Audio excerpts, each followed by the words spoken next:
Doki, we are live. Welcome back, everybody, to seventh episode of the Price Memory Podcast with me, myself, Honorable Dust Lord, and Kai Oak Bacon, Knockout Cards and Repacks. How you doing, Kai? What's been up since the last time we did a podcast? What has been going on with you? Hello, much of the same. Although I'm trying to take this week and next off doing much work, but ended up in doing 10 hours of work yesterday and then doing work this morning. This will come into a later topic, but yeah, it's just been more of the same. Still streaming 5 nights a week, not doing all the things I should be doing, and continuing on with the path. Much the same. Watching the market a bit more closely at the moment, but still putting money elsewhere for the most part. But yeah, what about yourself? Anything new or exciting? Hello, Quacks. Hello, Whippy. Well, I am trying to take just like brand building seriously finally. Something I haven't really done for 6 years. So I've been doing a bunch of like outreach. Finally put up a YouTube video today. I'm going to record one tomorrow to drop Wednesday, and then I'm going to record one Wednesday to drop Friday. So that way, like, I mean, ideally, I don't know if I'll be able to keep it up, but the goal is to do like Monday, Wednesday, Friday. If I can knock out like 2 to 3 a week, I don't know. I guess like it would be kind of cool to get to like 5,000 subscribers by the end of the year. I don't know like how realistic that is, but that's just kind of the goal. I really feel like that's kind of the main bottleneck in the business right now is just like the brand. Like I have the ability to service more customers. So it's really just getting the brand bigger, not only to filter people into wholesale, but also to get, more people into the live streams and get more people consigning with Greenie. And, like the more volume we do there, the better rates we get, which means better rates for customers. I mean, it's the same thing when like, James was kind of like really starting to take off or whatever. He was like, like the more you guys send, like the more we sell through, the better rates we get, which means like, we're going to give you guys better rates and pass it on. And then he just, grew into this absolute insane pillar that he is now. So yeah, that's kind of where I'm at. And I sent to him. That's for sure. Yeah. Yeah. Well, and honestly, like I kind of got motivated to do it because you were having some success too with the stuff you were doing, kind of like monetizing some ads and like gaining followers and traction, stuff like that. And that seems to be going like really, really well for you. So I don't know. I think that's kind of like maybe where we're both at with it. And it's like a lot of people know us if you've been around since like 2020, just because we've been on like all the, Pokemon live streams. Like you've been on Dan's channel and, like we've been around in Discords and YouTubes for a long time now, but the market for Pokemon business, social media is so different now than it was 3 years ago, 2 years ago, even. Like there's so many new people, so many new faces, and the people that have come in over the past couple of years like have no idea who we are. So like really like establishing a brand and putting yourself out there so that like people know that,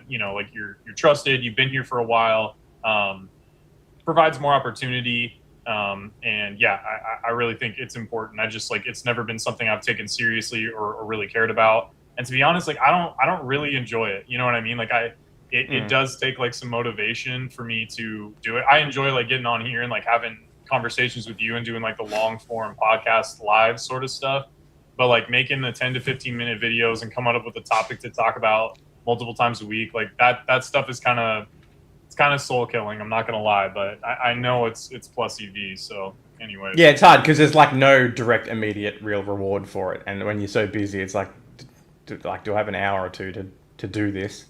If the payout isn't immediate, it's hard. It's very hard to stay. I think probably once you're consistent, it'll be a lot easier. Like you've been through a few cycles now where you've done multiple videos a week for a couple of weeks, and then you get busy and you don't do a couple, and then you stop doing it. It's a vicious cycle, for sure. Yeah, it's tough. I mean, I've been working with Connor Rock Pokemon for like the past I don't know, Yeah. 3 to 4 months on like nutrition and like working out and stuff like that. And I'm finally like really starting to get into like an every other day sort of thing where it's like I go running, then I lift, and I go running, then I lift, and like it's finally starting to become part of routine. Like I would go 3 to 4 days like consistent, and then I would like fall off for 2 days, and then I would like try to get back to it. And I'm finally at a point where like I'm doing it consistently. I'm making it like a habit.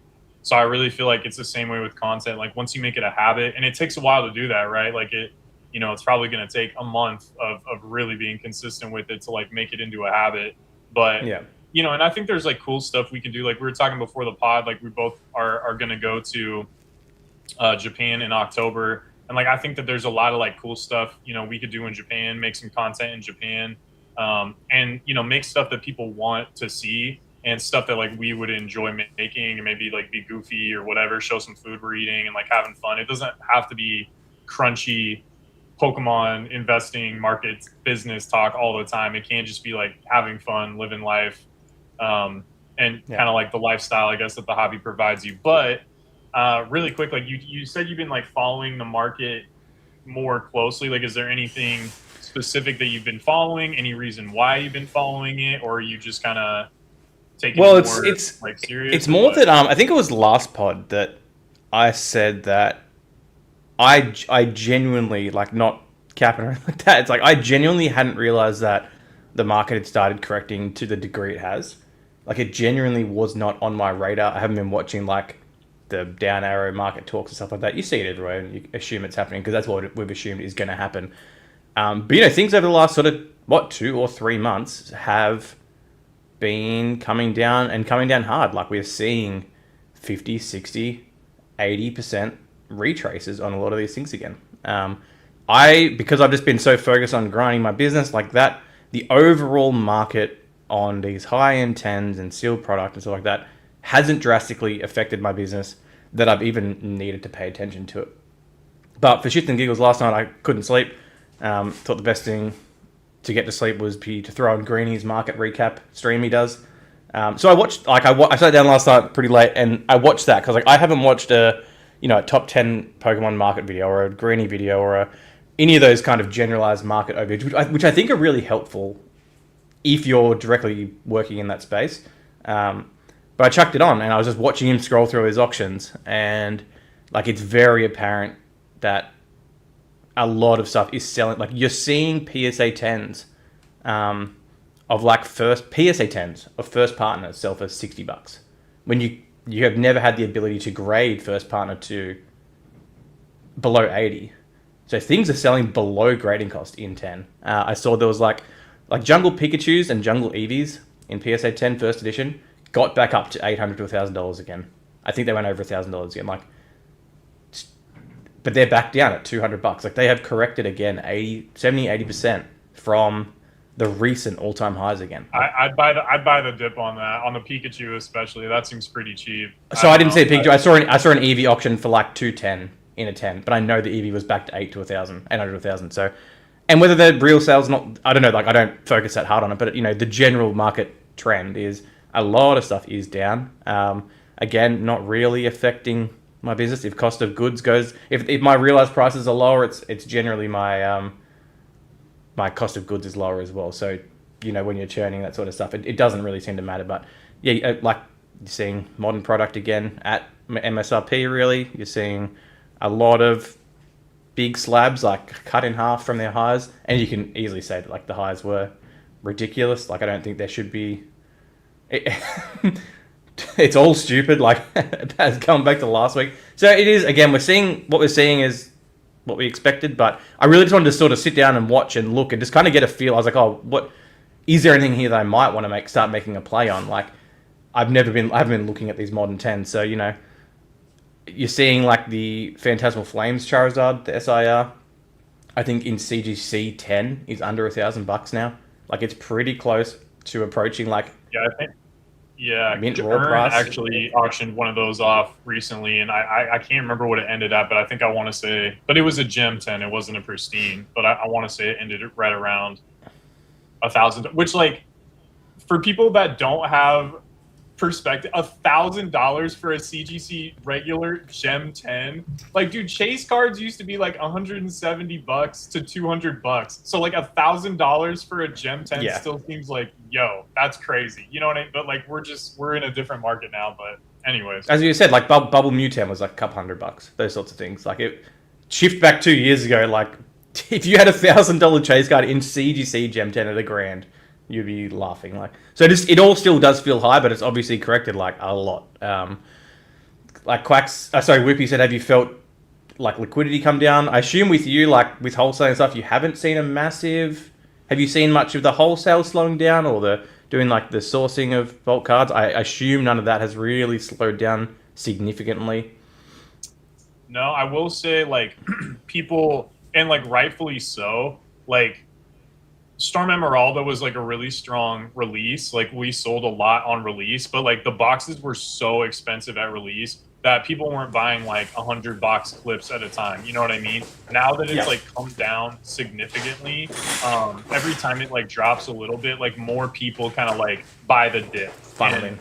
Yeah, like that makes sense because it's like, is it a strong set? Yeah, people want the cards, and the Rayquaza is still like really expensive, even raw. I haven't checked recently, but last week it was like, I don't know, $500-600 in Japan or something like that. And then if I saw them on Japan last night for 380, 400 now. So but if they're well centered, yeah. they charge like $150, $200 more. Yeah, you know what I mean? So like the ones that are OC or cheaper, they might be mint, but they're not like in a grade 10 or whatever. So, and this is like maybe I don't really like make plays like that anymore. But this is like the first set that I've really noticed a significant spread between like gradable copy price and like near mint but off center price. So I don't know, kind of interesting to me. I mean, it makes sense, right? Like, of course, there's such a premium that people are like, hey, like you want a PSA 10 contender, like you're gonna have to pay up. But like, short answer, no. Like liquidity is still really, really good. You know, if anything, like people are ordering like more, like everything's sort of like up and to the right. But yeah, I mean, prices are down on a lot of stuff, which is great. But to me, liquidity is more of an indicator of market strength than price. I don't care about price. And in fact, like, 100%.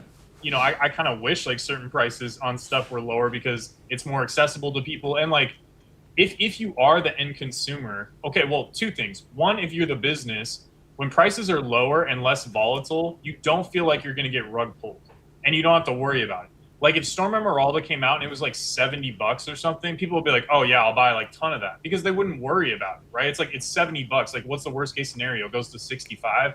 But when it comes out the gate and it was like, I don't even know, like 160 or whatever it was, like on release, like that is more scary. So on the business side of it, when prices are higher and more volatile, it's scary and you don't know what to do. And then as the end consumer, it's like, well, if you're effectively like you're spending this money and it's being consumed so that you can have fun, like ripping a pack or buying a slab to go in your collection or whatever. If prices are super inflated, like you can just do less. You know what I mean? So I actually think like slightly lower prices is healthier for everybody, or at the very least, like less volatility mixed with like slightly lower prices is better for everyone involved. You know, and I've heard Alex talk about it before, but he's like, dude, when packs were like infinitely available at $4 and I could sell them for $5 on stream, that was like the best market to be a rip and shipper in, which makes sense because you're making small dollar amounts, but you're making 20% margin if you're buying for $4, selling for $5. You know what I mean? And like at $5, people can, you know, buy 6-pack clips like nothing. I mean, that's $30. You know what I mean? 10-pack clips, $50, and like that's fun, especially if you're opening something like Crown Zenith, like 10 packs of Crown Zenith. You might not hit like Mewtwo, but you're probably hitting some pretty good looking cards, you know what I mean, for $50. So like that doesn't feel as bad as like buying one pack of the newest modern set for $15 and then getting an IR out of it that's worth like $3. You know what I mean? So, and then not being able to grade it because grading is $80. So, anyways. Yeah.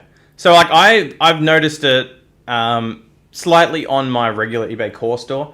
I haven't uploaded an item to my eBay core store in probably 12 months now. I guess I've just been adding quantity to all the things that I've got sitting around. I think I had 3 days in a row where I didn't sell anything on eBay. And I don't think I've had a day where I haven't sold an item on eBay in probably 5 years. Like it's been a while. And saying that, I haven't adjusted any of my prices again. All my stuff is kind of sitting at kind of what the all-time highs were a couple months ago. I'm not rushing. I don't need to that I'll think about that a bit later. But there's nothing like, I don't have any sort of junk sitting on my core eBay, so it's not something I'm really concerned about. If there's something I don't want to put on there, which I don't, obviously, it all just kind of goes to stream. Stream liquidity, I'm not really seeing. Yes, like the average price, I guess, on, now I can't sell a Phantasmal Flames UPC Charizard 10. Like, I like to churn through those every stream. They were up at 400, then they were 350. Now they're sort of closer to 200. So, obviously that's dropping, but where I'm getting them from, I'm also getting them a lot cheaper. So that doesn't matter. People are still there willing to buy good stuff. People are still willing to buy cheap stuff. My viewers are still growing. Like, we're now averaging, like, I started a stream last night at 7, and by 7:30 we had about 50 viewers, and then we maintained 50 viewers until 11. Like, same people are there, new people are coming through.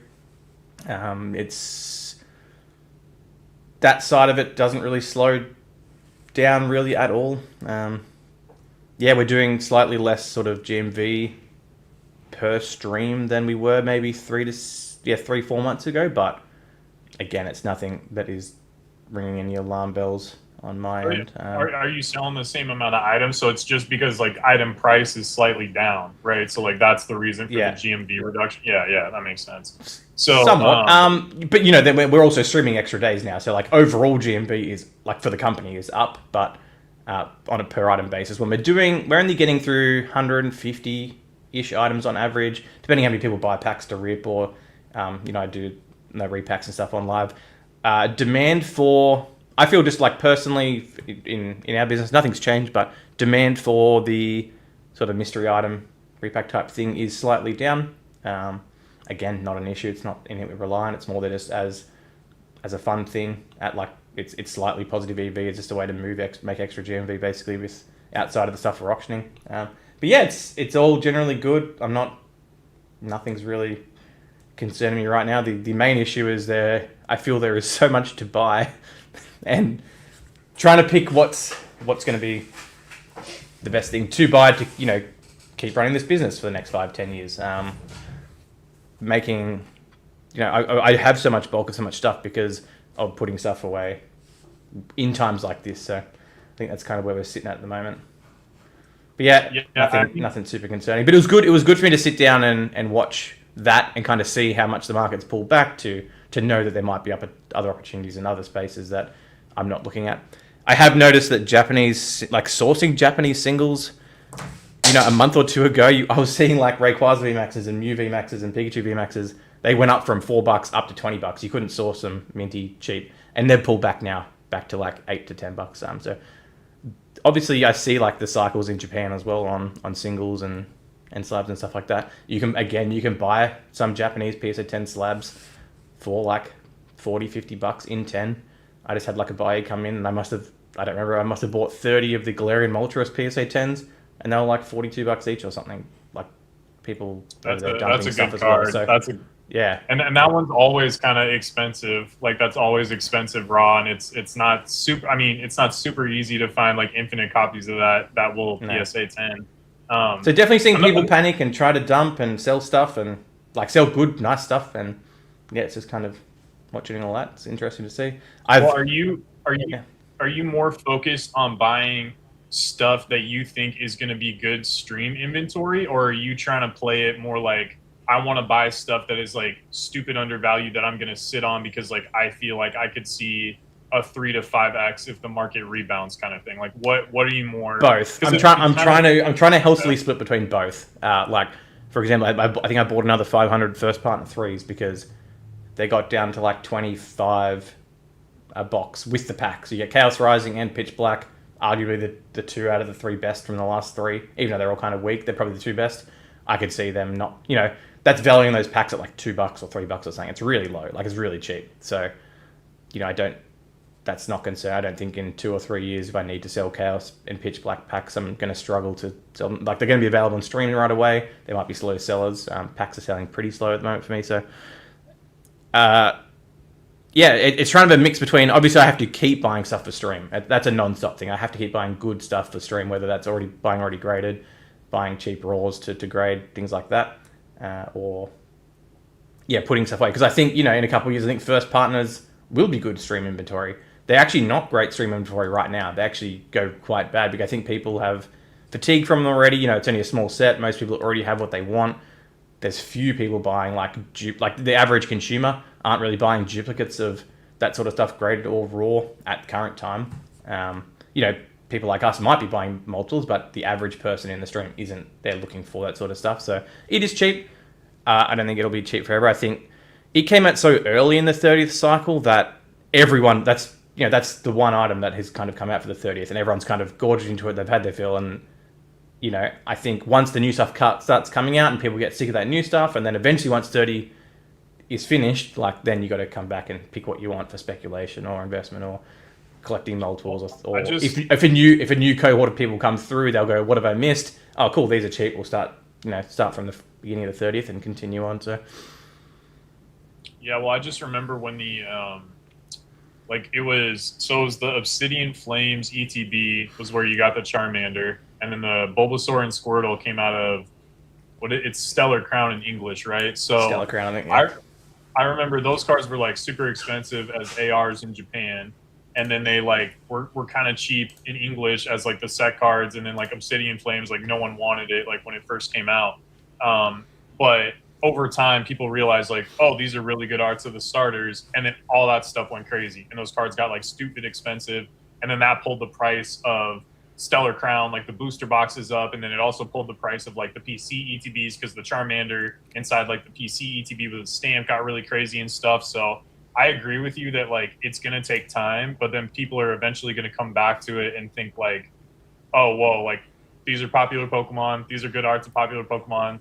This stuff's too cheap, especially if, like you're saying, you can buy 10s for $60 and PSA goes another 6 months, 9 months, still being closed at value tiers, and 80s. It's like at that point, like $60 slabs are like, what are we doing? You know what I mean? Of good cards like that, especially like English. So yeah. Again, don't get me wrong. Like I think there is so much of this first part and stuff probably sitting and waiting in people's grading piles for PSA to open at 25, 30.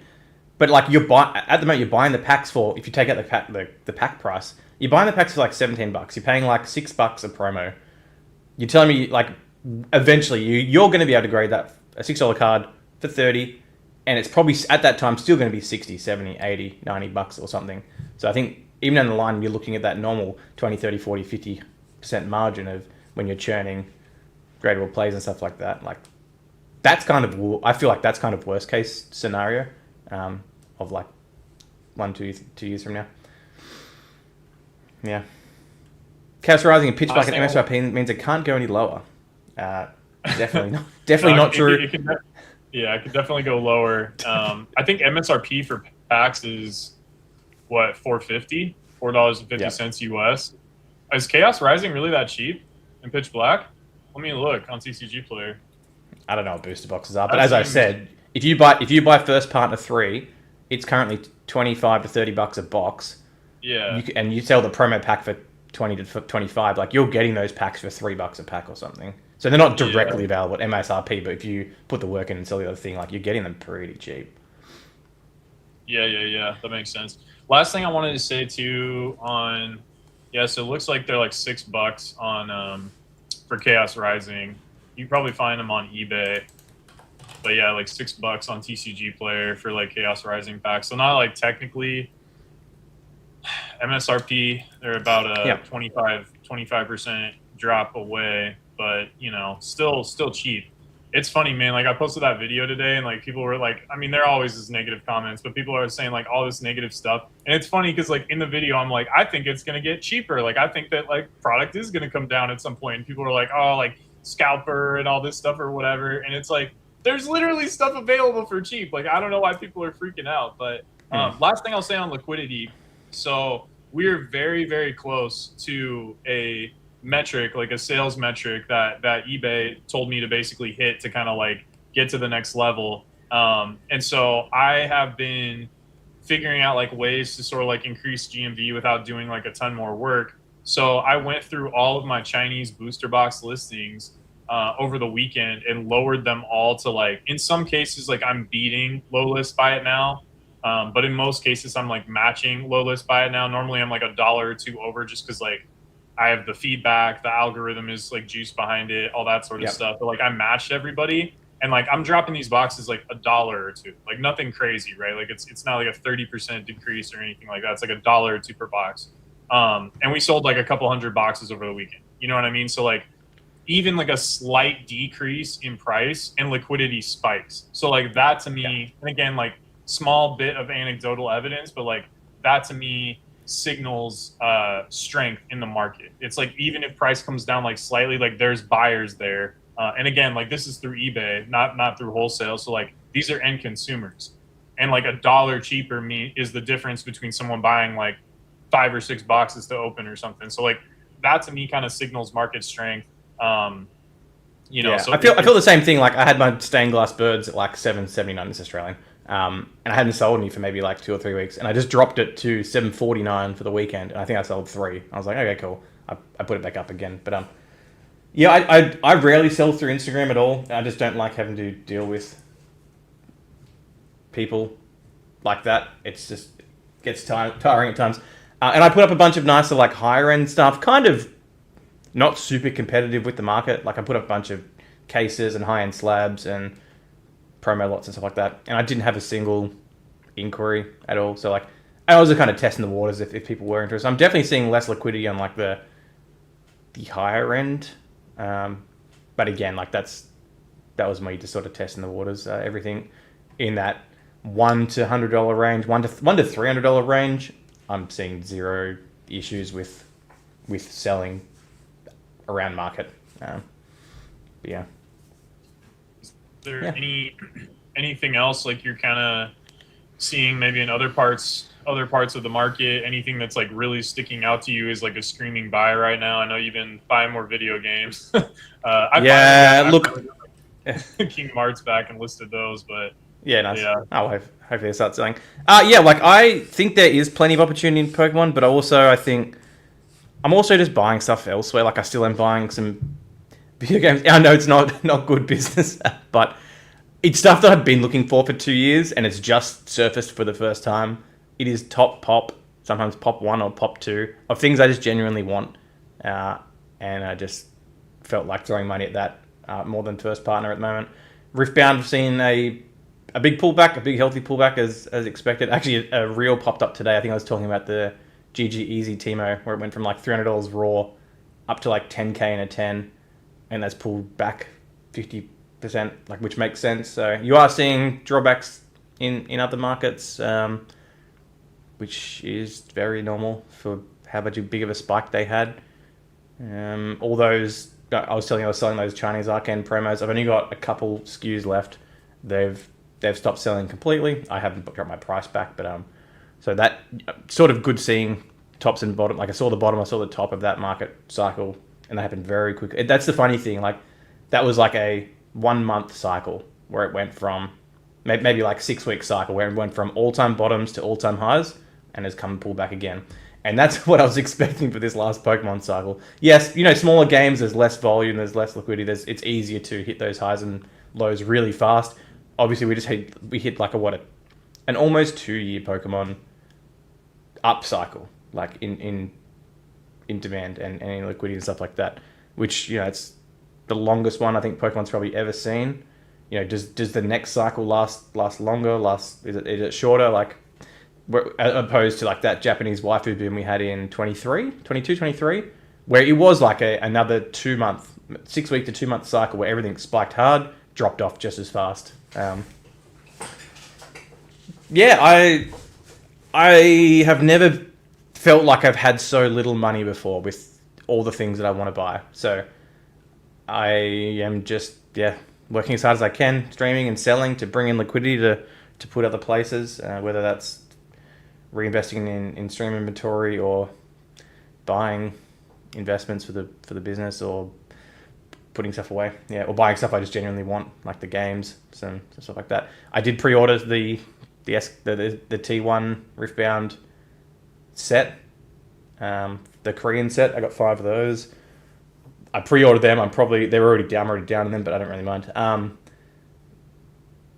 That'll be a bit of fun. Just gonna have some fun with that. Send to BGS. Hopefully I don't get scammed, but yeah, to the same.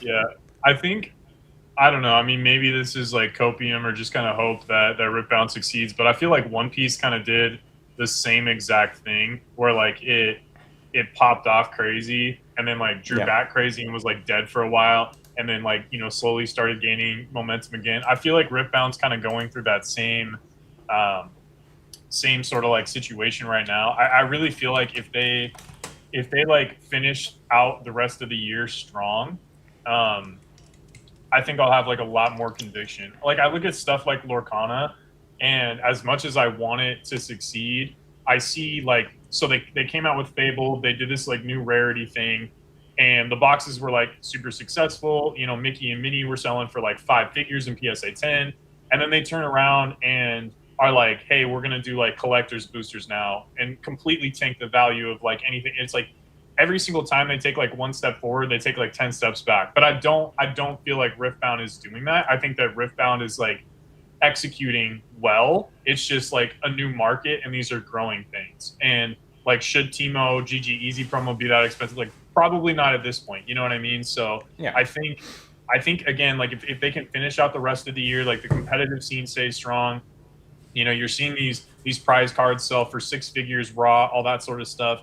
If interest, stays there, and like God forbid, like if Netflix puts out another season of Arcane, you know what I mean? Like that would be a crazy catalyst. I feel like too.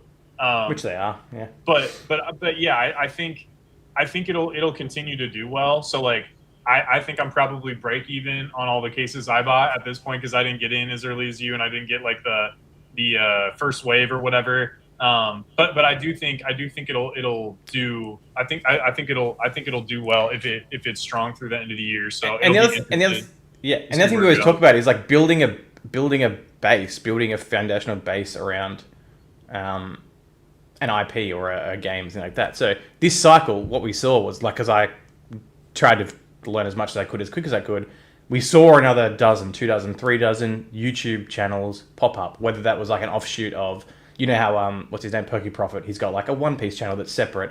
It's same thing, like a whole bunch of creators made a whole bunch of channels that are doing daily or weekly market watches for the prize cards and for the set cards and just for like the playability of cards and like prices of. So it spawned a whole new base, a whole new community just from this little pump of, yes, the price is going to come down, but for the most part, that community then is going to stay there.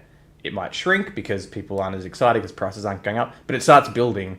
It starts building, and you start getting these new channels. There's dozens of channels now with 1,000 subscribers that are getting thousands of views a video of just talking about this sort of stuff now, which wasn't there 2-3 months ago. So that's built now. That's going to start growing. It's going to inspire more people to do that sort of stuff. So that's not about Rift. It's just in general. Like that's what happened. The first boom, you had like the Pokey Revs and the Leon Hearts, and all these guys build their channels up. But when that COVID down happened, all their channels shrunk. But more people made them because they saw the success, and then it just cycles and perpetually builds a bigger fundamental base. Like we talk about with institutional money, building all these massive, all the infrastructure, like that's not going away. That's now there. That next time things get bigger, they're ready to roll. Well, That makes it's funny too. Like one thing I've noticed to your point about like the content in 2021 through 2023, maybe even like 2024, the big Pokemon channels, like the guys that were more meta content, like Twice Big Jake, Pat Flynn, like all that, Leon Hart, like that sort of like brand of creator, it was like strictly Pokemon. And if you wanted like DBZ content or Yu-Gi-Oh content, I mean, I guess you had like Ruxin and Strictly yeah. Sealed and like some of the Yeah. people for Yu-Gi-Oh, so maybe that's not, but like the dustier stuff, like the real alternative stuff or the dead TCGs or the niche stuff, the Japanese stuff, you were going to like some dude's channel that had like 1,000 subscribers and like, you know what I mean? Like it was poor quality, but it was like really rich with information, right? It was very like you had to dig for that kind of content. Now, because these games have established themselves so much, these big Pokemon YouTubers are talking about Riftbound and One Piece, and that to me is it signals like a huge shift in content that it's not I'm a Pokemon content creator, it's I'm a TCG creator. And Yeah. that's happening at like the highest level. So it's not just like you said, where like these guys are creating new channels because they're trying to capitalize and be like the Riftbound guy. But now you have some of these people that were like traditionally Pokemon only talking about all this other stuff, which I feel like brings more eyes in. And then those people are going to search out the channels that pop up that like are the Riftbound guys, are the One Piece guys. And that to me is just, it's so different, because if you were anything outside of a Pokemon creator for a majority of the past 5 or 6 years, you got no traction, right? Like again, Ruxin and Team Samurai and a couple of like big Yu-Gi-Oh guys had followings, and some of these big streamers that were into Dragon Ball Z and stuff like that. But for the most part, like you were fighting an uphill battle if you were talking about anything other than Pokemon. So that makes me confident in stuff like Riftbound and One Piece and the new Naruto TCG coming out, that like all these guys are interested in it and bringing attention to that stuff. So any last like minute things you want to throw in on like Market Watch? Do you want to like the other point we had was I made a comment to you that I feel that we're still so far from like the bottom, even though stuff is retraced. Like if like a potential bottom, if people are worried, like does that really come in here? Is it worth talking about? I don't remember what my point was, but yeah, I think what I specifically said. I think like we are like far from a bottom, but like certain things like we talk about a lot about the first partner. Like to me, $6 a card. Like if you're opening those packs or in those packs for around like $18 to $20, like I don't really know like what the bottom is, if like, and maybe that's just relative to like where we are in the market now, but like $6 for a full art starter, I feel like that's cheap in any market. Like that's cheap in 2022, 2023. That's not just cheap like right now. That's cheap in any market. So there are certain things that I feel like are near the bottom. But like on a lot of the stuff, like I think the point you made was like people were saying, imagine if Crystal Lugia from 30th gets down to like 50 or $60 and like that being the bottom versus like the bottom of where like Celebrations cards got to, right? Actually, that was the point I made. Like I don't think there's any world in which like that Crystal Lugia has the ability to get down to $50 in a 10. And I think that is just like overall the market, like the sentiment of that. And it might, I don't think it could. Like we saw Umbreon Gold Star in a 10 get down to $40, $50 for a while, for a year or two.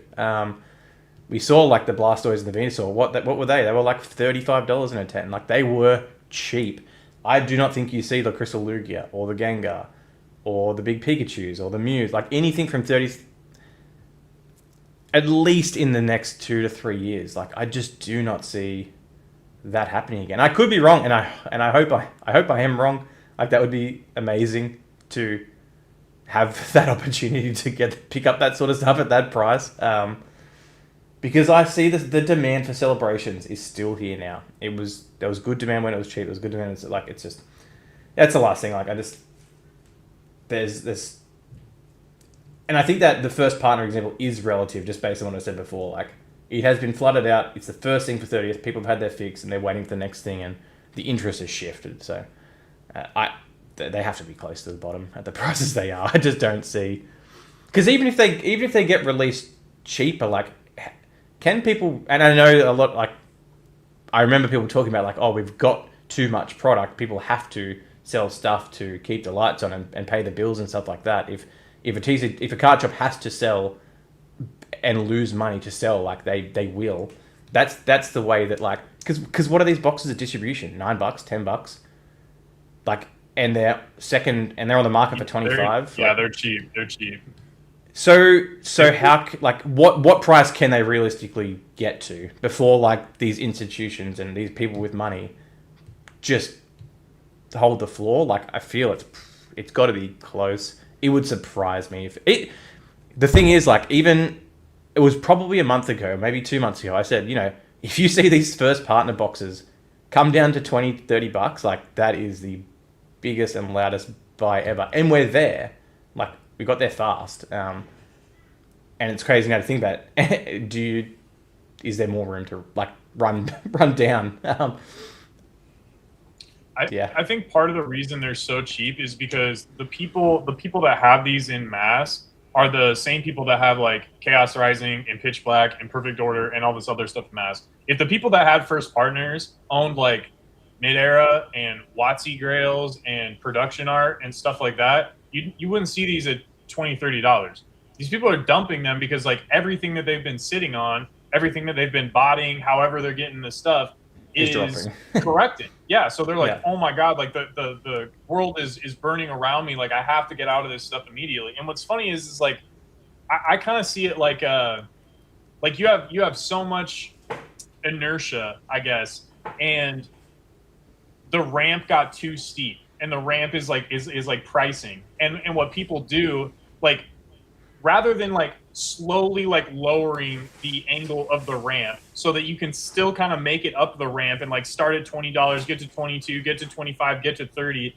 People just like completely remove the ramp so it's just like flat ground. And then what happens is if you have the same amount of inertia, you just fly off. Like you just like, cause and then it's gone. Like it's all gone immediately. And then everybody is like scrambling to get the product because it sold so well. So to me, it's like to the point I made earlier about the Chinese boxes, like just lower the ramp slightly. Like the inertia is still there, but like allow people to get up the ramp. Like I don't even know if that analogy made sense, but it makes sense in my head.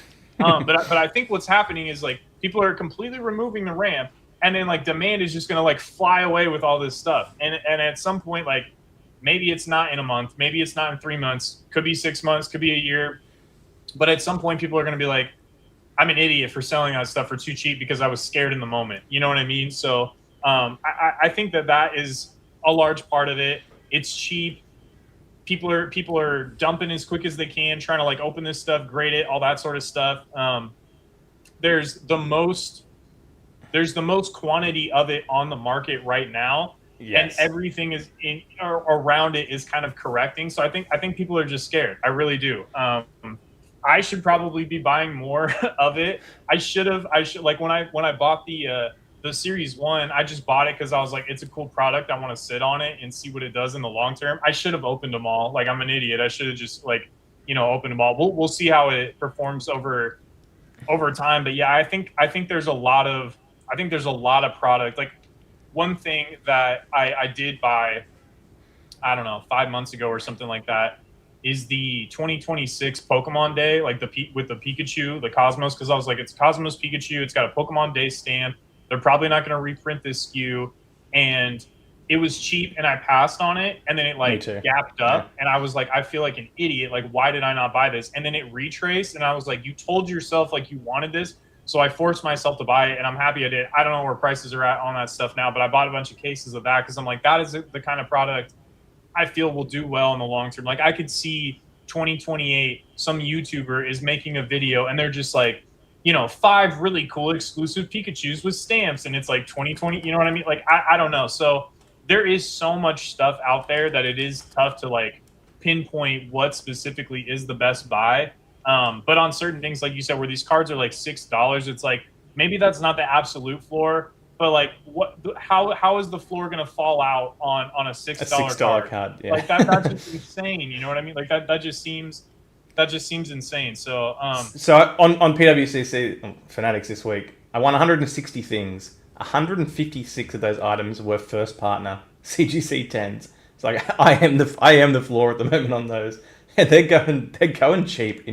I can't. Grading is, if you wanted to get your cards back, grading is like $17, and you're able to pick up 10s for $16.80.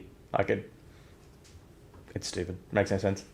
But that's the inventory I want to have in a year 2 time. So I'll do it. I'll keep doing it. Yeah, well, and especially for what you're doing, like that is like peak inventory. Like if you're buying this stuff, like imagine being and like again to the consumer's point, like I can go on Kai's stream and get a first partner 10 for like $50, and you're making good money, and they're getting good value. And like I don't know, man. Like that seems like peak stream inventory for sure. So, okay, do you want to do the business one, or do you want to do the conviction one? What do you want to get into next?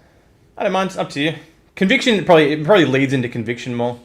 This week, like I've even been battling before you go to like I've been battling this week with like thinking of like, why did I buy this? Why is it sitting here? I'm not doing it with it right now. Like, do I just sell it and like take the L? It's like, no, like I bought this for a reason.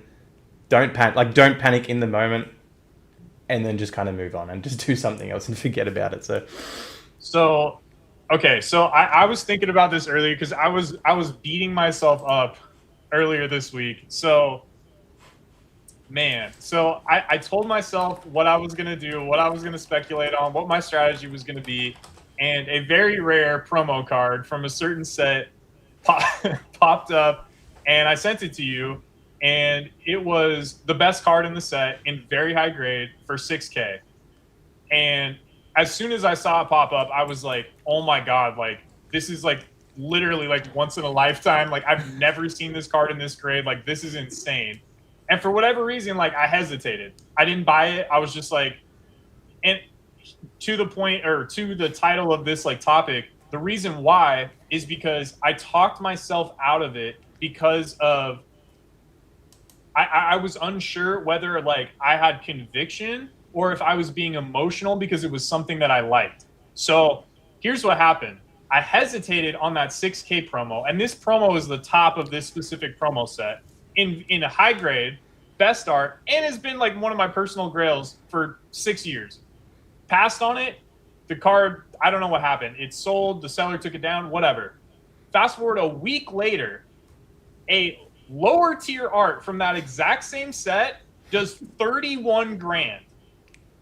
5x what I could have got the best card in the set for. And I'm sitting there like, dude, you are a dummy. And I passed on another pop one earlier for like 2 grand or something. And I'm just like, and to the point of the point I'm trying to make here is I sat and I thought about it, and I'm like, why did you hesitate? You knew this was good value. You knew this was stupid rare.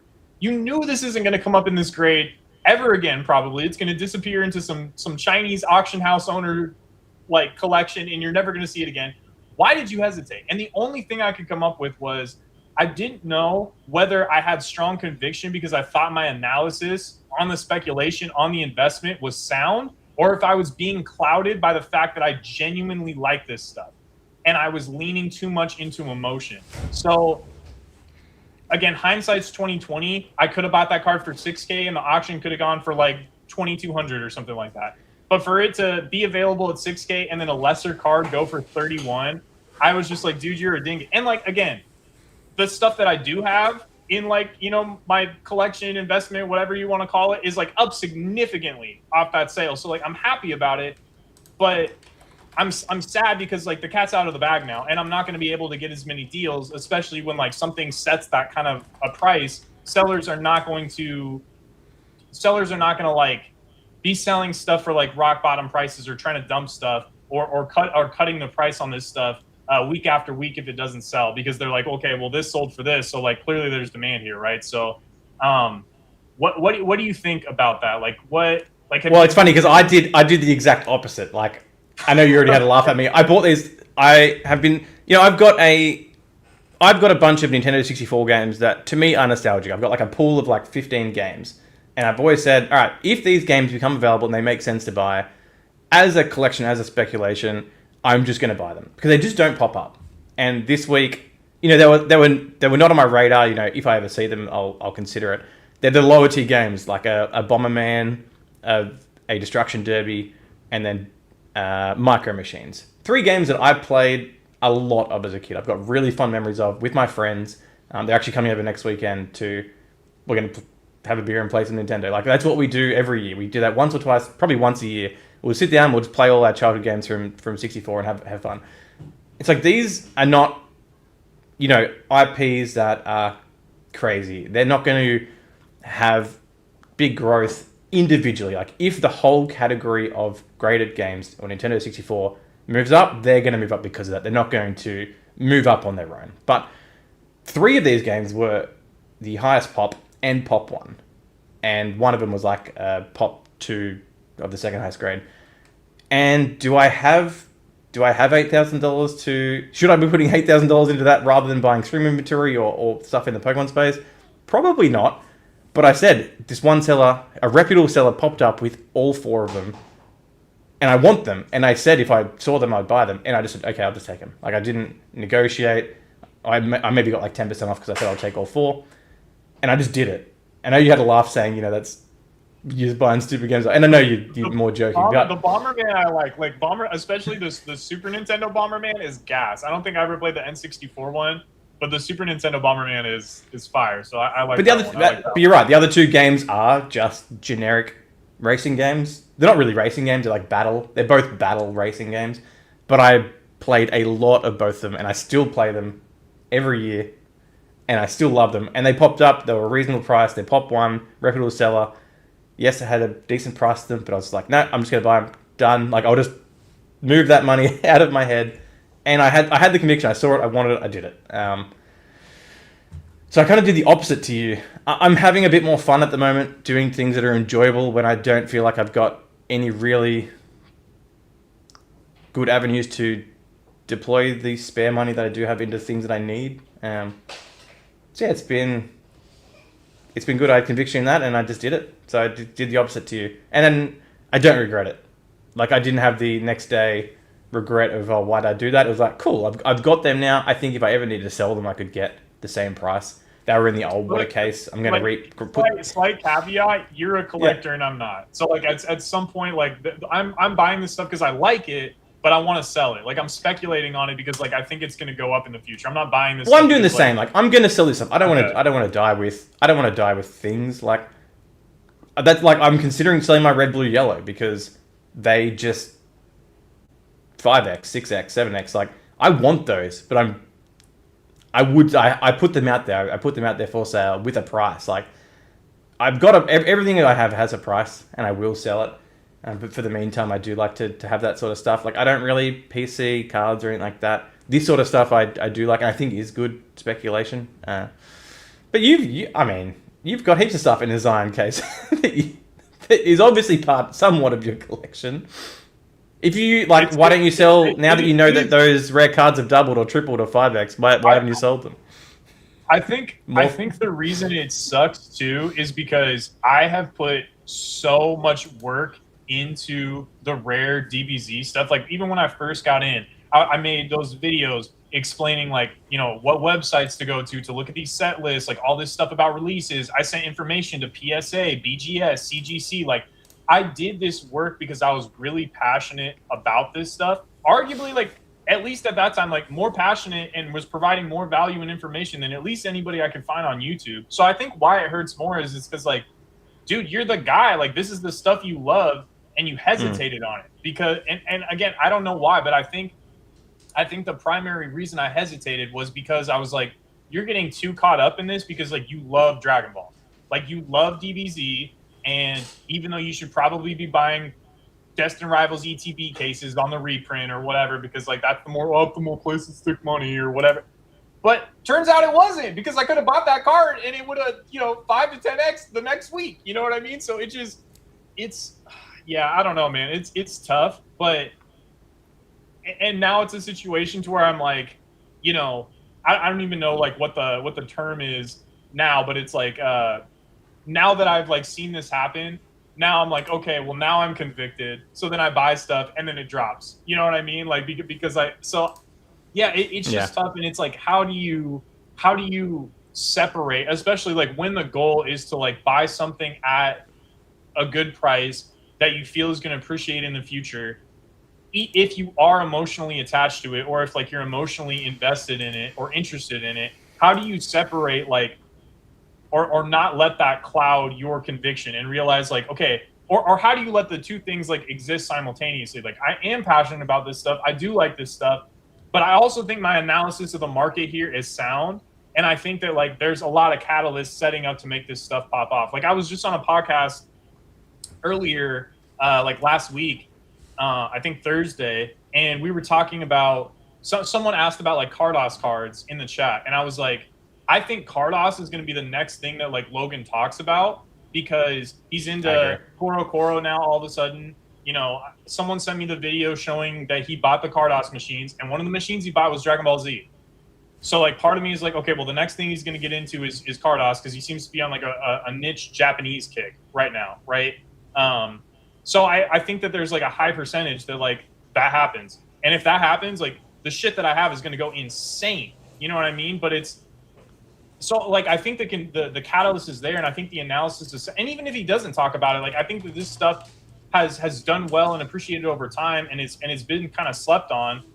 But again, like when you think about something, like how do you just like YOLO it? Like do you not care? Like It depends at the time. It really, I do, like, I have done my market analysis, and if I think the broadly the item, the IP, the category, the market as a whole, if I think it's a good buy, regardless.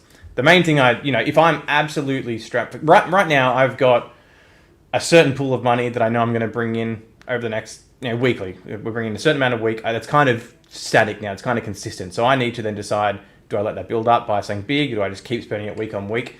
At the moment, in the next sort of 2-3 months, like I know that there is like multi six figures that I need to spend on certain things, and I kind of rank them in most importance. So I've got some business projects that I'm working on. To me, that is obviously like number one is paying all my employees, paying staff, stuff like that. That is number one. Number two is making sure that we never run out of inventory for stream, because that is our core. That is number two.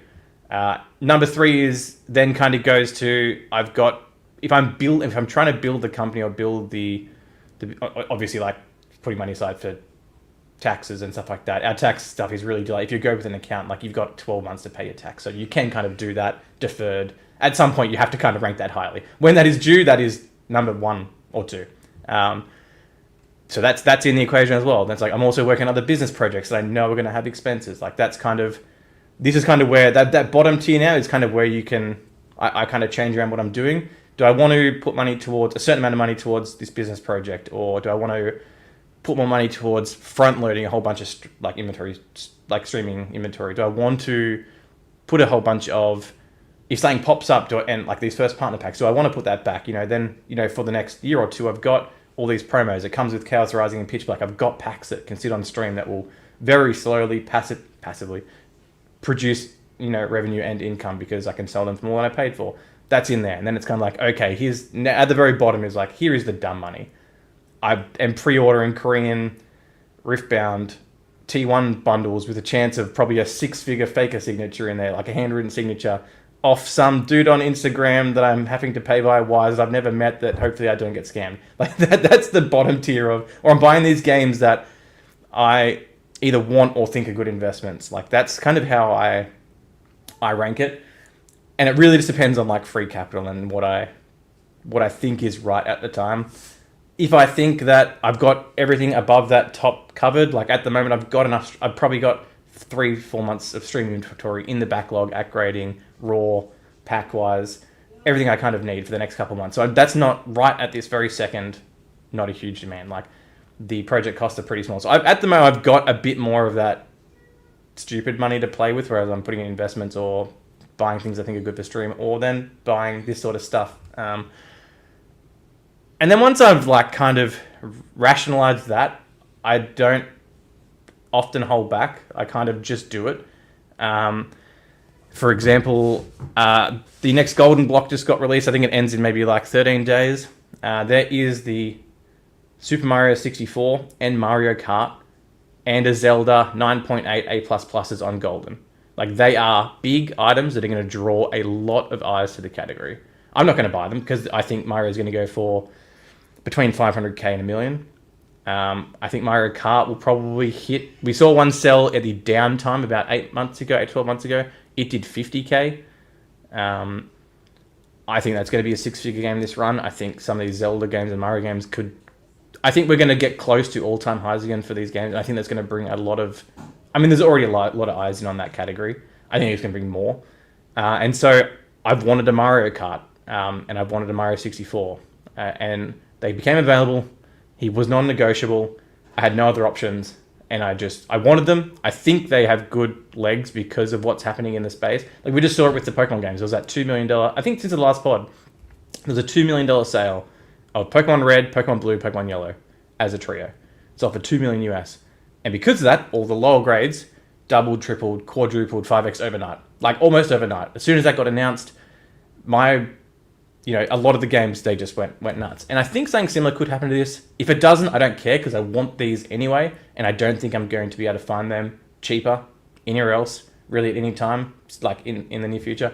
So I think there's a majority and like an upside, and so I just did it. I just snapped bottom. I said, okay, I've got that bucket of money at the bottom that is for this sort of stuff when more important stuff isn't needed, and I just did it. So I think part of it is like you're more like, I get what you're saying. Basically, what you're doing is like the Dan shit, right? Where he's like, oh, buckets or whatever, and then he's like, then you can speculate on Pokemon. Like that's what you're doing. You're like, as long as I pay my employees and I pay my taxes and I have all this stuff for stream and all this stuff. I think what it boils down to is I'm just like not a gambler at all. Like I have zero interest in gambling, and so like okay, I'm the opposite. I love gambling. Yeah, exactly. So like when I look at a lot of this stuff, I'm like, oh, like I assign too much of a percentage that like this is a gamble, but like I have to remind myself that like everything is a gamble, and that's never going to change. And there's no amount of like market research that's going to reaffirm me that like this isn't a gamble, because that's what it is. It's speculation. Because it is. No, my literal name is like retro. You know what I mean? So like it just is what it. And like honestly, I've just been beating myself up over it because I'm like, dude, like this is what you told yourself you were gonna do. This is what you've been into forever. These have been your grails. This is the stuff that you love, and you hesitated for zero reason. I've been sitting on way too, because the way my business operates, like I don't need to buy a bunch of inventory. You know what I mean? Like I keep enough in to sort of like have the boxes for eBay and stuff like that. But like I'm not taking a ton of capital risk. I don't grade a ton anymore. Like my business model has changed so much that like I don't need to keep like a ton of inventory on hand. It just kind of like sells through and turns over all the time. So like I've been looking for places to deploy capital, and I still didn't do it. I mean, I've been buying stocks and stuff like that, but like just yeah, man. And so now I'm at the point where I'm like, all right, like maybe it was just a lesson. It is what it is. But like if this happens again, like you just gotta, you know, because I think I'm at that point to where, you know, like I'm still gonna buy sealed when it makes sense to sit on, but a lot of the major gains that I've seen have been in like speculations, like graded item speculations, or like production art. Like I was into production art, and like I felt like I got in late. But I remember like 3 years ago or whatever it was, I was at Rusty's talking to like Radar and Jake about it, and they're like, whatever. Like they weren't that interested in it. You know what I mean? And I was like, no, like I think this is like a really interesting category. Like this stuff is really, really cool. But at that time, like that stuff was so cheap. Like it was so cheap that it felt like this can't get any cheaper. So maybe that's part of it too, is like this stuff is now, but then the other side of it is I'm trying to buy items that are going to appeal to like people that can afford 5, 6 figure items. Yeah. So then at that point, it's like you're not going to get stuff for the prices I was getting production art for. You know what I mean? Like so that's yeah. Anyways, but and I feel the same, and that's what I do as well. Like the stuff I generally 80% of the stuff I buy in these categories are the things that I think appeal to the top collector. It is not the cheap stuff that has the highest potential of liquidity absolutely dropping off a cliff. Like even if like say One Piece as a whole, I don't really dabble in One Piece at all. If that market absolutely created, the most expensive stuff would still be the most expensive stuff. It would still have the lowest on the market, and it would still have probably the highest end of buy, because the people that are buying these. Have you seen what the One Piece, the stuff that like the card game, the Japanese card game stuff that we used to grade? Have you seen what those are going for now? Like, yeah, I know, but like that's the stuff I think again that has the highest risk of you losing 95%. Like theoretically, these deca millionaires that are buying these $500,000 trophy cards and stuff like that, it sounds stupid, but like that's most likely in an established IP with longevity is the safest stuff, because they don't care or need or have to sell for less up at the higher end. And that could be wrong. You know, saying that we saw first edition Charizard. That's actually that's even backed up by data. I don't know if they still have it up there, but PWCC used to have 2 indexes. They used to have the PWCC 500 and the PWCC 100, and this was for sports cards, but it was basically like an index of the top 500 sports cards by market value and the top 100 sports cards by market value, and the top 100 outperformed the top 500, and they had it on a chart. I don't know, like someone should like find that in a Wayback Machine, because that was, I think Swami was the first person to show that to me. But yeah, like the top 100, the most expensive top 100 sports cards outperformed the top 500. You know what I mean? So like that is backed up by data. Like the most expensive, as it breaks your brain to think about, but like that's the truth. Like the most expensive stuff does outperform. Now, like percentage, And it's because, and I think it's because a lot of those people are less emotion driven.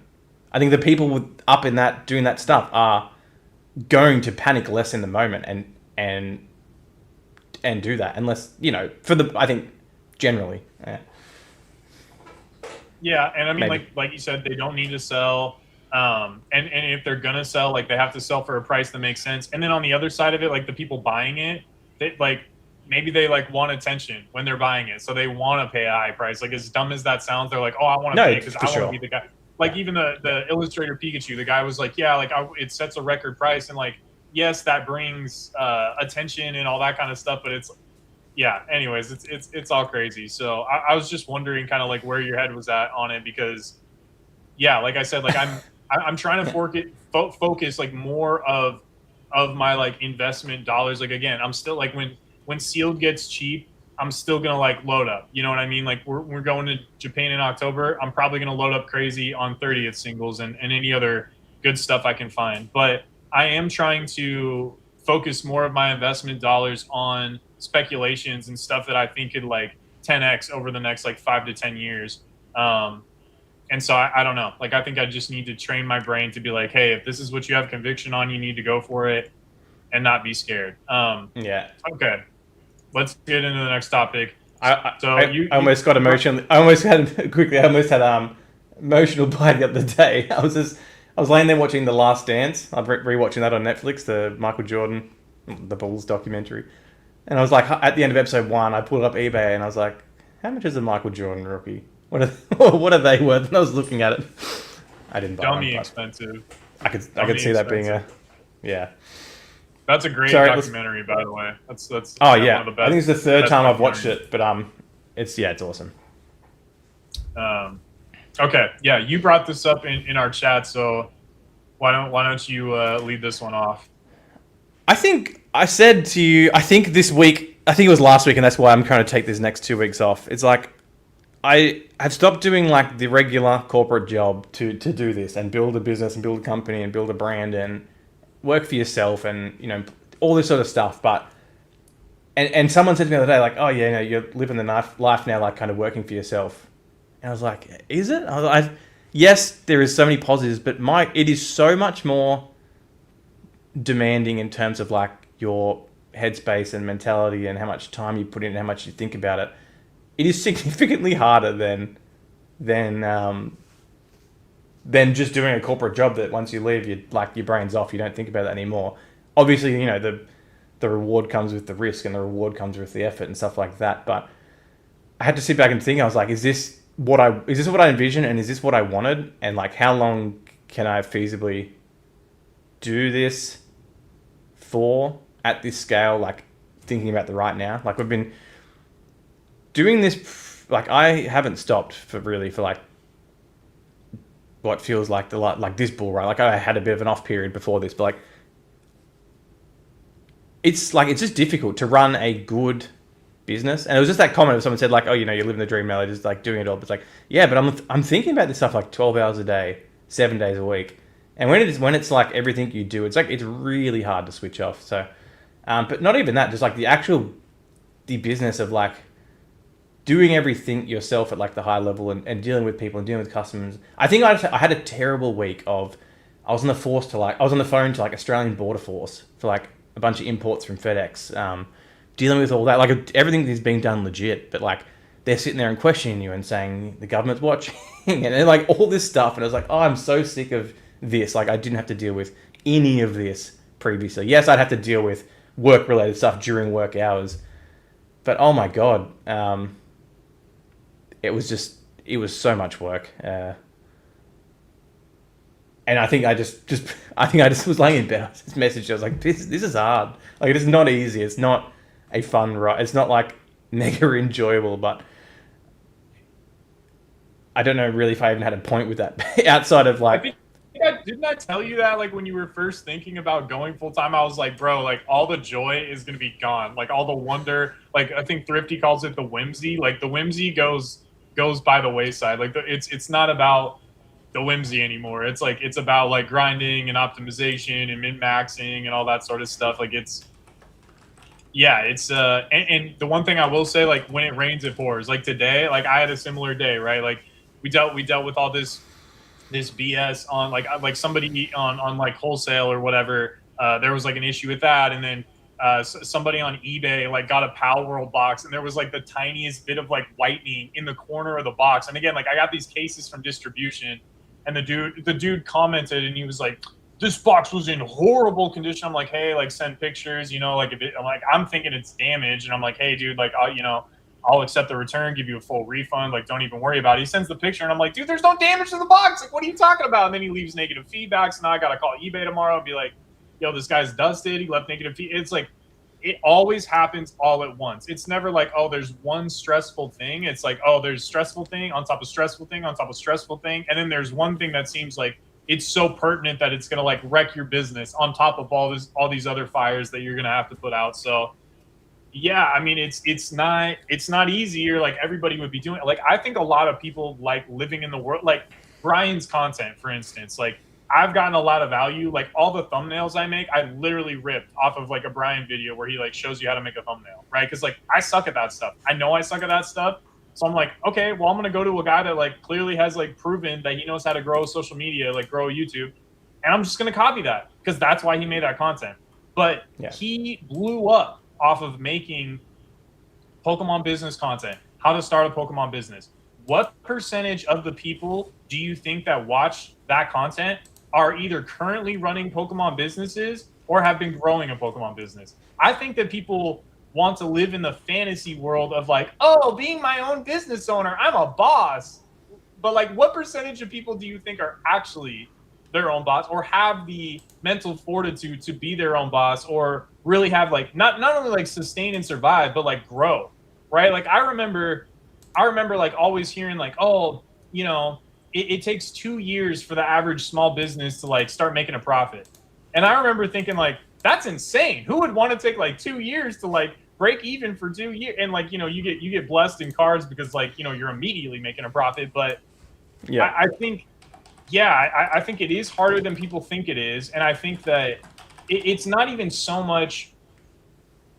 The hardest thing about it is staying consistent, waking up every day and just doing what needs to be done. And when you're used to having just a regular job, all you have to do is clock in and do your job at work. But when you get home, you just turn your brain off. You don't have to take your work home with you. Like you can think about whatever you want to do. You can play video games. You can hop on Discord with your friends. Like you can do whatever. That's not how business is. That's not how running your own business is. Like your brain has to be on 24/7. And I remember you telling me like you were having trouble like getting to sleep because you couldn't turn your brain off because you were thinking about all this stuff about the business. You know what I mean? So, anyways, didn't mean to cut you off, but No, and I'm back there again. Like last week was just terrible, and I was like, "Oh man, what do I want to do? I want to keep doing this? Do I want to like scale it down? Do I want to scale it bigger, or replace myself so I can work less?" And we're back at the same spot. But again, just go out for a run, clear your head, and then think about it when you're not feeling feeling like crap. And it's good. Also, I just booked my flight, so we're in. Done. Yeah, it is like there's lots of enjoyment. There's so many positives about it, but yeah, you can't let like a bad week. And I feel those bad weeks come like every week, every month or two. Like it just happens. You can't. There's nothing you can do about it. I had the same thing. There was that week. It was like Border Force and FedEx and customs and all that, and then I was having issues with eBay and stuff like that. I had someone scam me on like $1,000 of packs on a stream and return them, and then leave negative feedback, and then they lost the case because they tried to scam me, but then they initiated like a credit card chargeback that just is automatic. And it's just 4 or 5 things. I was like, oh, I'm so sick. I don't feel that week I got anything productive done rather than just like having to put out fires. And it's just, that's not very fun. But, I think in the end, it is all worth it. It will be worth it. And I'm keen to keep growing and things like that. But you definitely have to always take a step back and reassess where you're at and what isn't working, what is working, and outside of the actual numbers, and just your enjoyment in your life and things like that. yeah, Yes. I think like the physical activity is like definitely important. Like being on a consistent like workout schedule has definitely like helped me chill out and like think more clearly about like decision making and all that sort of stuff. I say that as I just spent half an hour crashing out about indecision and all that and all that sort of stuff. But You know, part of it too is every single time something happens, every time you have one of those weeks where you're like, it feels like everything is dumping on me right now, like everything's going wrong. Every time you make it through one of those weeks, it should be a reminder to yourself that like the world is like never coming to an end. Because in those moments, it feels like this sucks. Like I want out of this. Everything's crashing around me. Like, is this something that like can be sustainable? But then you get on the other side and you're like, that was all stupid. You know what I mean? Especially if you go for a run or spend time with your family or go out to dinner with your friends or something like that. All the business stuff seems like pointless and meaningless. But like when you're in it, it's very, very overwhelming, right? Like it's kind of like all consuming. And I think trying to get to a point to where, like you could potentially be like a target for like acquisition, right? Like building a business that at some point like somebody would want to buy or whatever. That kind of keeps me motivated, and that's part of the reason like why I'm trying to build a brand, because it's like right now like you're one of the top guys, if not the top guy on like eBay Live on eBay. So like yeah, you're gonna go through a lot of stuff that sucks, but if you kind of spend the next 3 to 5 years being consistent, growing, networking, all that sort of stuff, with all the institutional money coming in, like there's probably a high chance that someone's going to look at you and be like, yo, like I will pay 2 years worth of sales for your company right now. Like you give me everything, you give me like all your sources, you show me, all these SOPs and all that sort of stuff. And, here's $30 million.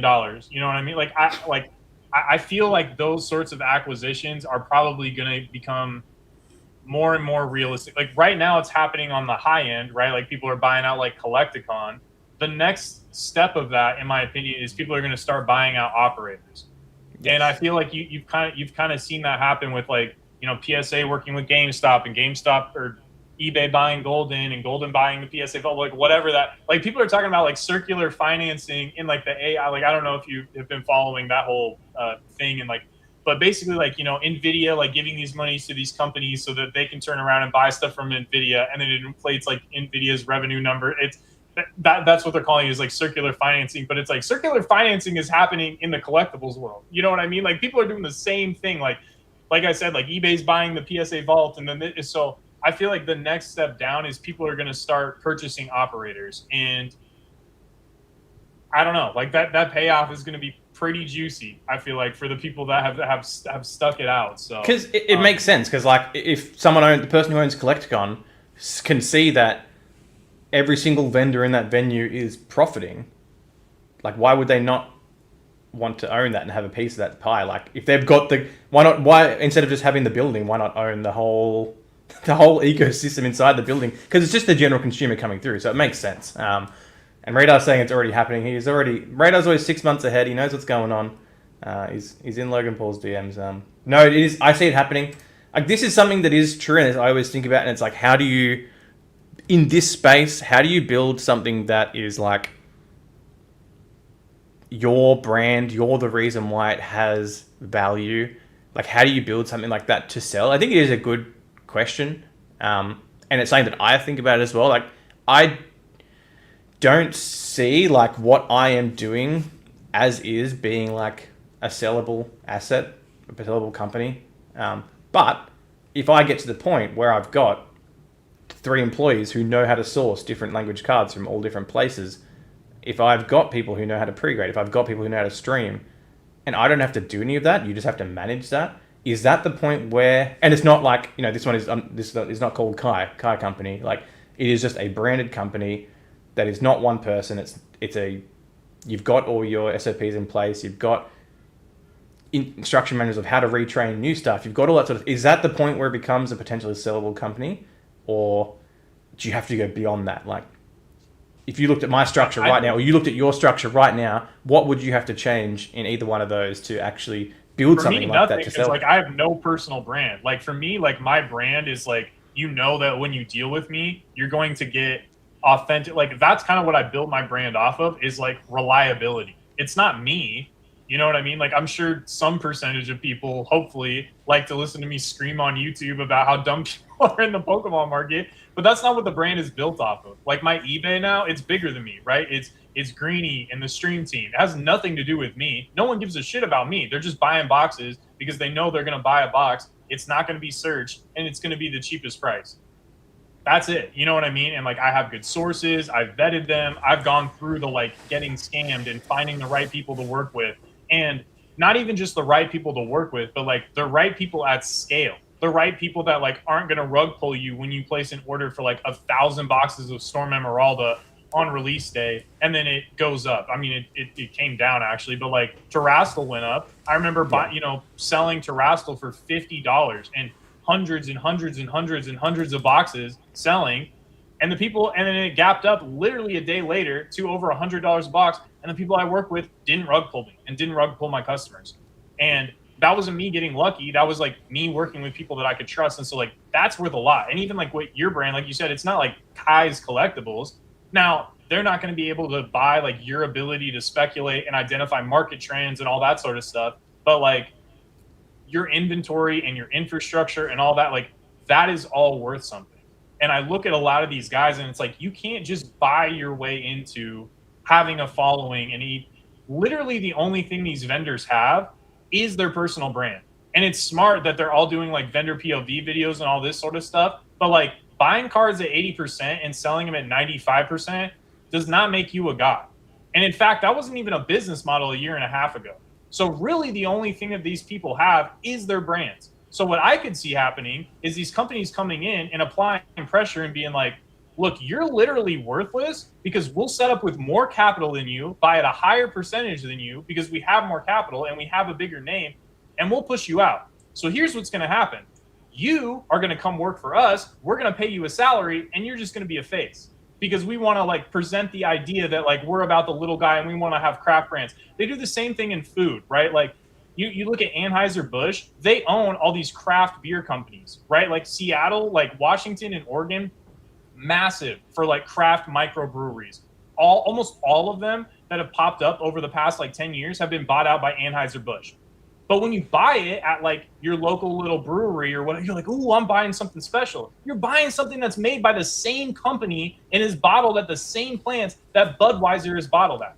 That's what Pokemon is going to turn into. That's what TCG is going to, and like, I hate to like make this sound dark or whatever, but like that's capitalism. That's the reality of it. And it's, in some ways, like it does need to happen because institutions are going to bring a level of professionalism to this space that hasn't been here before, and that's probably positive. And for the end consumer, that's going to be like a net positive, similar to the way that like GameStop taking submissions versus Mark's Cards in 2023 taking submissions and then like bankrupting everybody and not get right. Like you can probably trust GameStop more than you can trust like Mark's Cards. But like that's what's gonna happen is like these guys are gonna get shoved out. So it's like if you don't get ahead of that, so it's better for the institutions, better for the consumer. So in that middle part, you either have to, one path is joining the institutions, like selling out or conforming all that, or you just have to be a very sound business that can compete with the institutions, or like have a niche, or do it different, do it better, things like that. It's tricky. I'm probably going to make a video about this because Tekken Sports made a video a month or two ago that scared, like, oh man, like it scared me. So, he primarily operates in like the clothing reselling space, right? But he was talking about, so California passed like a law called like the Responsible Textile Recycling Act or whatever, right? And basically like what it states is that like you have to have recycling plants that you like drop off clothing to so that it's not just like ending up in a landfill, right?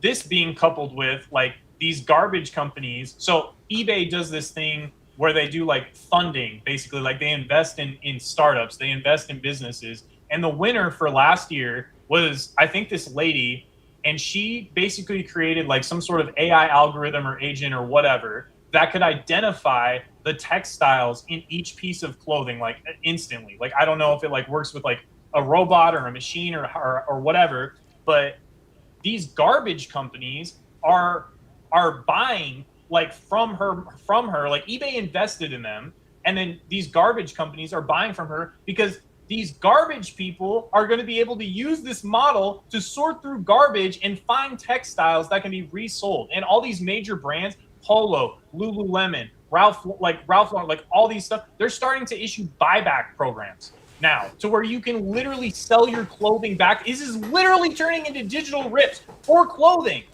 And they're going to start including things to where, like, every so often, they're going to send you, like, advertising emails basically saying, like, hey, do you still have that coat you bought from us 6 months ago? If so, bring it back. We'll buy it for the, like, they're literally trying to optimize getting the inventory off of, like, this video was so, like, I'm probably not explaining it, but, dude, this video was insane. Insane. Like, if you guys, like, seriously, like, dude, it was nuts. And I was just like, holy, like, and this is coming to TCGs 100%, because why wouldn't it? Like, to your point about the PWCC stuff, if you believe there's going to be a fall rebound, you could probably deploy 30 to 50K worth of capital on PWCC over the next like 3 to 4 weeks. Literally let it sit in the vault, not touch any of that stuff, turn around and sell it in like November for like 75 grand profit and never touch it.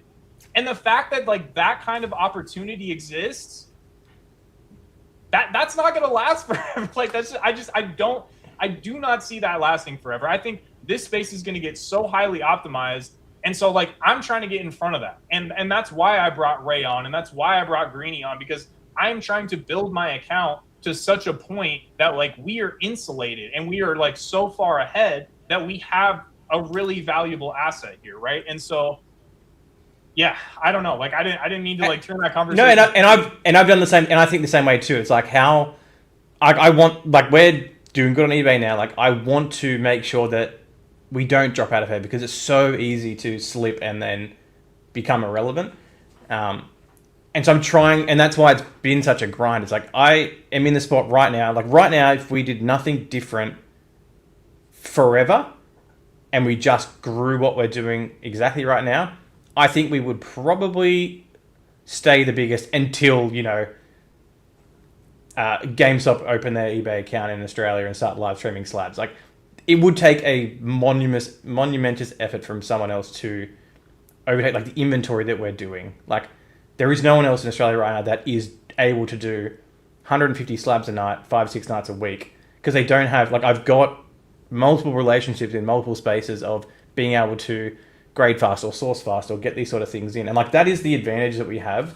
And does that, you know, if you had that secured and you had contracts locked into place, like, I see that becoming like, if I was trying to sell my company, not that I'm going to, you could say, I've got this eBay account, I've got 100,000 positive feedback, I have got all these sales, the account's 20 years old, I've got a contract with this distributor, I've got a contract with this grading company, I've got this contract with this, like, I've got these things, and I've got these employees that know what they're doing, can do it, can teach others.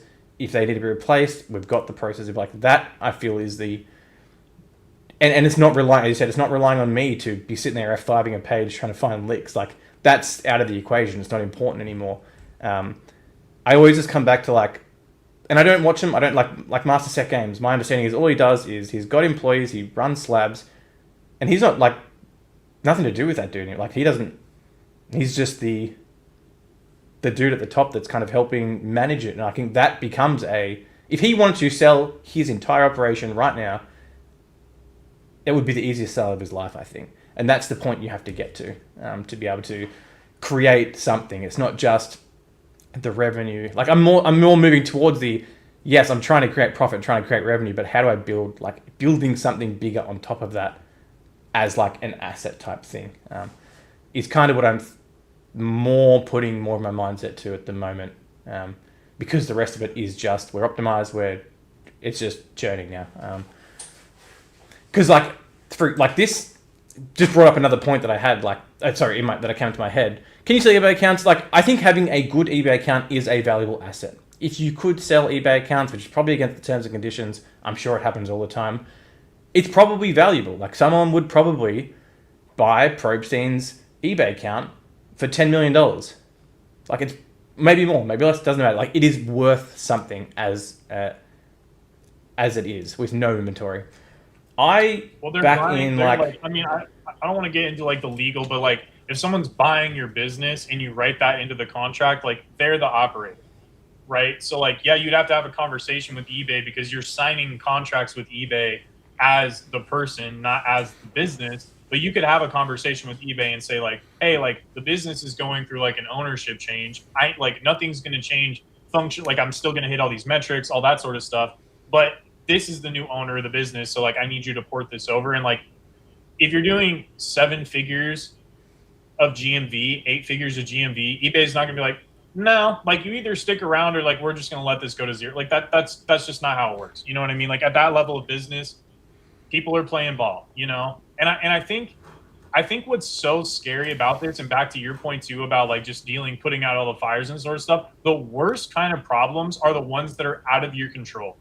That you have to like either sit around and wait to get an answer on something, or someone else made a mistake and you're having to clean it up. And like it's kind of like if you're like a waiter or something and the chef like messes up and you have to bring out subpar food to the customer and the customer's mad at you because you're the one that served them the food. You know what I mean? Like when things are out of your control, and this is out of our control. And I think like, not to get like super existential, but that's why people are scared of AI, because they feel like it's out of their control.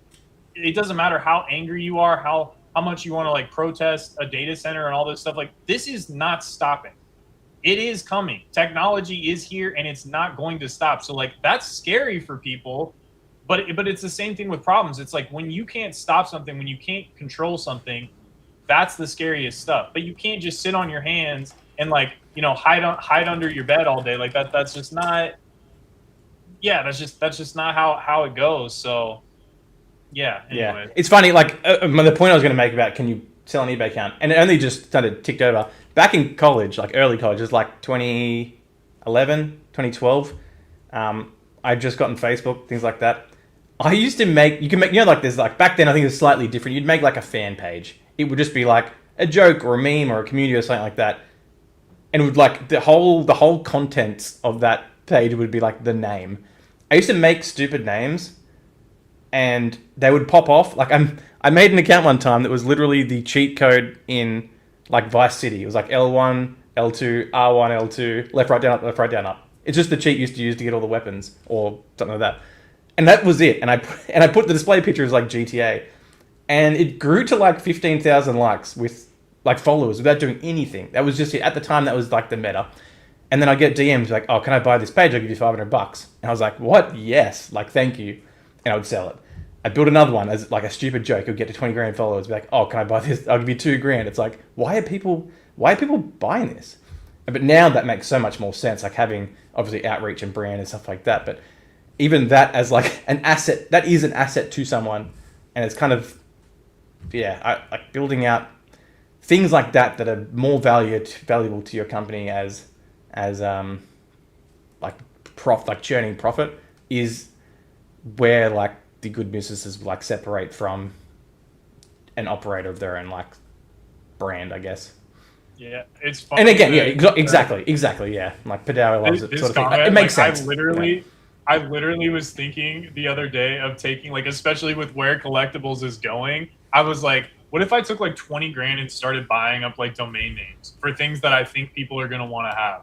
You know what I mean? Mm-hmm. Like Logan Paul just did like Rip It or whatever. It's like, how fucking obvious was that? You know what I mean? Like Rip It. Like, you know, like it's just, I mean, if you, and like only one really needs to hit, but it's like, if you have a deep understanding and knowledge of this space, if you took 5 figures and speculated on domain names, I'm almost certain that you could hit one that you sell for 6 figures. And even if the rest of them are duds or whatever, like you're so up off one of them that it doesn't even, I mean, domains are cheap depending on what it is. Like domains are pretty cheap. So I've been thinking about it. Like I've been thinking about it for sure. Listen, like, cause that's what Jeremy did to like build his initial wealth. And like, he was like, oh yeah, I bought like fact.com. And like things like that. He tried to buy x.com and realized it was like Elon's side. He's like, oh, can I give you like $2,000 for x.com? He's like, no, I want 5. And he's like, no, I'm not paying that sort of thing. But yeah, it's similar thing like that.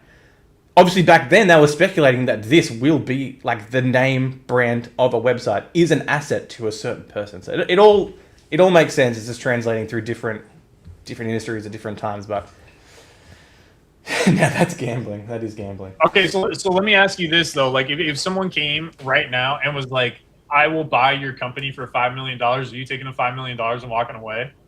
Yeah, absolutely. Really? Yeah, 100%. That's crazy. I thought about it. Like Rock was talking to me. He's like, because I mean, we were talking about like acquisition and becoming an acquisition target, and I don't know. But like for me, it'd be, I don't know if I'd be able to like stay on as an operator, or if I just want to like completely walk away and go do something else. You know what I mean? But I also think that like if I go really hammer on social media, like I bet by 2028 this could be a $50 million company. So like it's hard. It's hard to like turn that down. You know what I mean? Like I don't. I know. I don't know, but I do think that like in some cases the window is closing. I think it's always going to be possible for people to buy raw cards and grade them for PSA 10s and sell them for a profit. Like I think, but I think we've just reached a point in an industry. Like I've been doing outreach, right? And just today I probably messaged like 300 people, and I would say 20% of these people had like broken links. Like I go to their like website page from like Google Maps or something like that, and the website doesn't work. Or I go to the website and I click their Instagram and the Instagram doesn't work. And like even their websites look like something out of like 2004. Or it's like it looks like some place you buy like World of Warcraft gold or something like that. And I'm like, that is not going to fly in 2026 when you got Tom Brady and sports card investor and these like tech dudes that have money, that know how to operate, that have like a higher level of professionalism, and they're moving into the TCG space. You can't be the guy that's like 400 pounds, smoking in the back of your LGS, and you're an asshole when people come in and they're not as nerdy as you. That's not going to fly anymore. It just isn't. Like the industry is changing. There's too much money here. And like, honestly, like that's kind of for the best, because it's like for the best for the end consumer. But there is still so much of this business that operates like it's in, 1998. Like the fact that there's no true like enterprise software for people to do business on like directly is insane to me in this space. Like people do $100,000 deals all the time, and it's like off vibes and like the calculator app on your phone. Like that's insane. In any other industry, they'd be like, dude, what the hell are you doing? Like the fact that there's no software for that right now, you could probably go build that software right now and sell it for like $25 million. I bet. Like it's insane. Like if you're doing a deal with somebody, like you should be able to have that, like some sort of like verification and yeah, we're just so far behind. And so I'll admit personally, like I got a little complacent. Like the business was growing so aggressively over the past, I don't know, like year, and I was max stressed out and killing myself for the past 6 years that I got to a point where like I'm making so much money, the business is growing without me doing literally anything.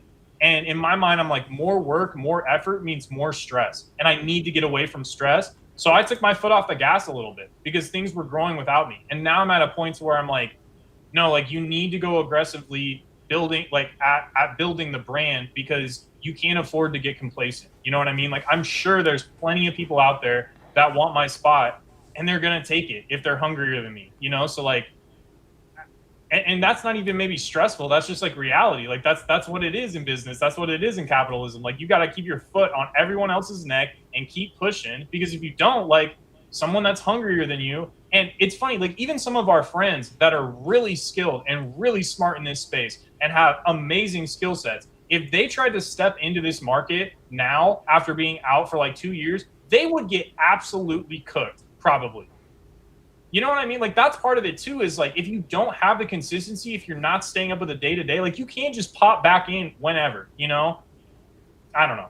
Hopefully that made sense. I was kind of all over the place, but hopefully that made sense. Yeah, I went from talking about business is hard to like, I think it was a good pivot. Yeah, I don't have much more to say on that. It's just it's fun. It's interesting. It's something different to think about. Like when I'm not thinking about which VMAX do I buy to grade in a 10. Now it's more like, how do I implement something into a multi-million-dollar business to like build its fundamentals up. Like it's been interesting. I've been learning a lot more about that sort of stuff. Like coming into this, I had no business acumen or anything like that, so it's really fun and interesting to learn. All right, beat a horse on that. Let's move into the commitment. don't be smarter than the primary consumers. So I think I see a lot of people, or have seen a lot of people in the past, where they will galaxy brain themselves out of making like an obvious play. And I think what people forget is that like if you're trying to like make a play, if you're trying to flip something or whatever, especially at volume, you need to think about like where the pool is biggest, where the primary like the most demand is, and who the primary consumer is. And if you are smarter, if you are being more galaxy brained than the primary consumer, you're probably going to end up stuck with something. And it's not always like the sexiest thing or the funnest thing or the most interesting thing. But again, like the primary consumer generally doesn't want that. Like top 40 is top 40 for a reason. It's not like the most interesting music, right? But it's top 40. So it's like you need to sell top 40. And it's like Thrifty always says, like, play the hits, right? And it's the same exact thing in Pokemon. Is like you got to play the hits. It might not be your personal favorite stuff, but as a business, like it doesn't matter. Like you need to focus on what people want. So, anyways, like that's pretty much it. But what do you think about that? I think in what the core of business of what I'm doing right now, that is more relevant than ever. Back when I was, you could be like, if you're like, from what I've done in the last 6 years, at one point it was just buy card, PSA, eBay. At that point, you have room to be smarter. Like you have room to be more broad because eBay's huge, and there is someone there that is looking for what you're doing. Like as you said, but like all this niche Dragon Ball stuff, like that you'd think no one wants, and then these whales have just got everything. Like maybe that's not really the point, but now like it's not optimal for me to try and be cute, but it's not what is going to help build my brand. Like having things that the average person wants, like the average person that's jumping onto a live stream is just the average. Last night I had 3 people jump in and say, "Hey, this is my first time, 1, on eBay Live, 2, interacting with Pokemon, and 3, I just learned what a slab is." Like, what can I buy? Like, I just want to buy something. I'm here with my kid. Like, what can I buy? They do not want a niche Fuecoco promo from somewhere. They want a full art Mew that looks cool. Like that. To me, that is what is the most relevant right now. And I think that's broadly just relevant to everything in the space. I know like getting cute and trying to be smarter than the average person like does have pros at times. I don't think it's as scalable if you're trying to do like in this industry. Not at volume, right? Like no, that, exactly. Like, it's not scalable. Yeah, yes, like exactly. you said, like the first item sold on eBay was a broken laser pointer to a broken laser pointer collector. There's absolutely crazy opportunity, which is why both of us have like speculated in niche stuff, but that's not scalable, right? Like the most scalable thing, the most repeatable thing is usually like the most boring thing. Like you're like to your point about the first partner promos. You're not buying that because that's like your favorite stuff in the world or the most interesting collectibles to you. You're buying that because like so many people like those cards. They're good arts, they're starters, you can get them cheap and high grade, and so like that's infinitely churnable versus like maybe some like niche N64 games that you could probably sell that once and make like a high percentage return, but you can't do that 1,000 times like you can with the first partner stuff, right? Yeah, and I do try to apply that across all the categories that I'm doing business in. Like for the 2 plays, like I'm making plays in like the video game space, like churnable, repeatable plays. Like a lot of them actually on your eBay. I picked Grand Theft Auto. I bulk graded Grand Theft Auto because it's Grand Theft Auto.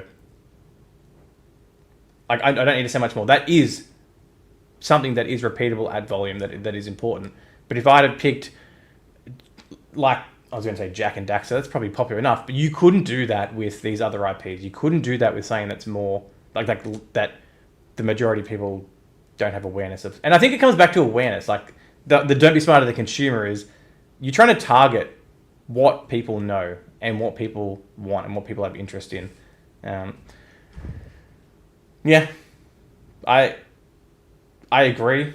Do you like what else do you kind of when you put this commandment up, what was your main point? So like for me personally, like if I'm gonna like there's stuff that I like or think is like cool art or whatever, but like I don't, I'm not as passionate about One Piece as a lot of people are. I think it's cool. I probably, if I watched the show more, I'd get like more into it or whatever. But like every single time a new Luffy promo comes out, or like a new One Piece promo in general comes out, I just buy 100 of them and grade them because like I know people want them. It's not my favorite thing in the world, but I know it's going to do well. Like it's going to be optimal for the business. And I think you have to, like, again, like the speculation, thinking about like what are the top end whales going to want, like what are people going to spend 5-6 figures on, like those kinds of collectibles.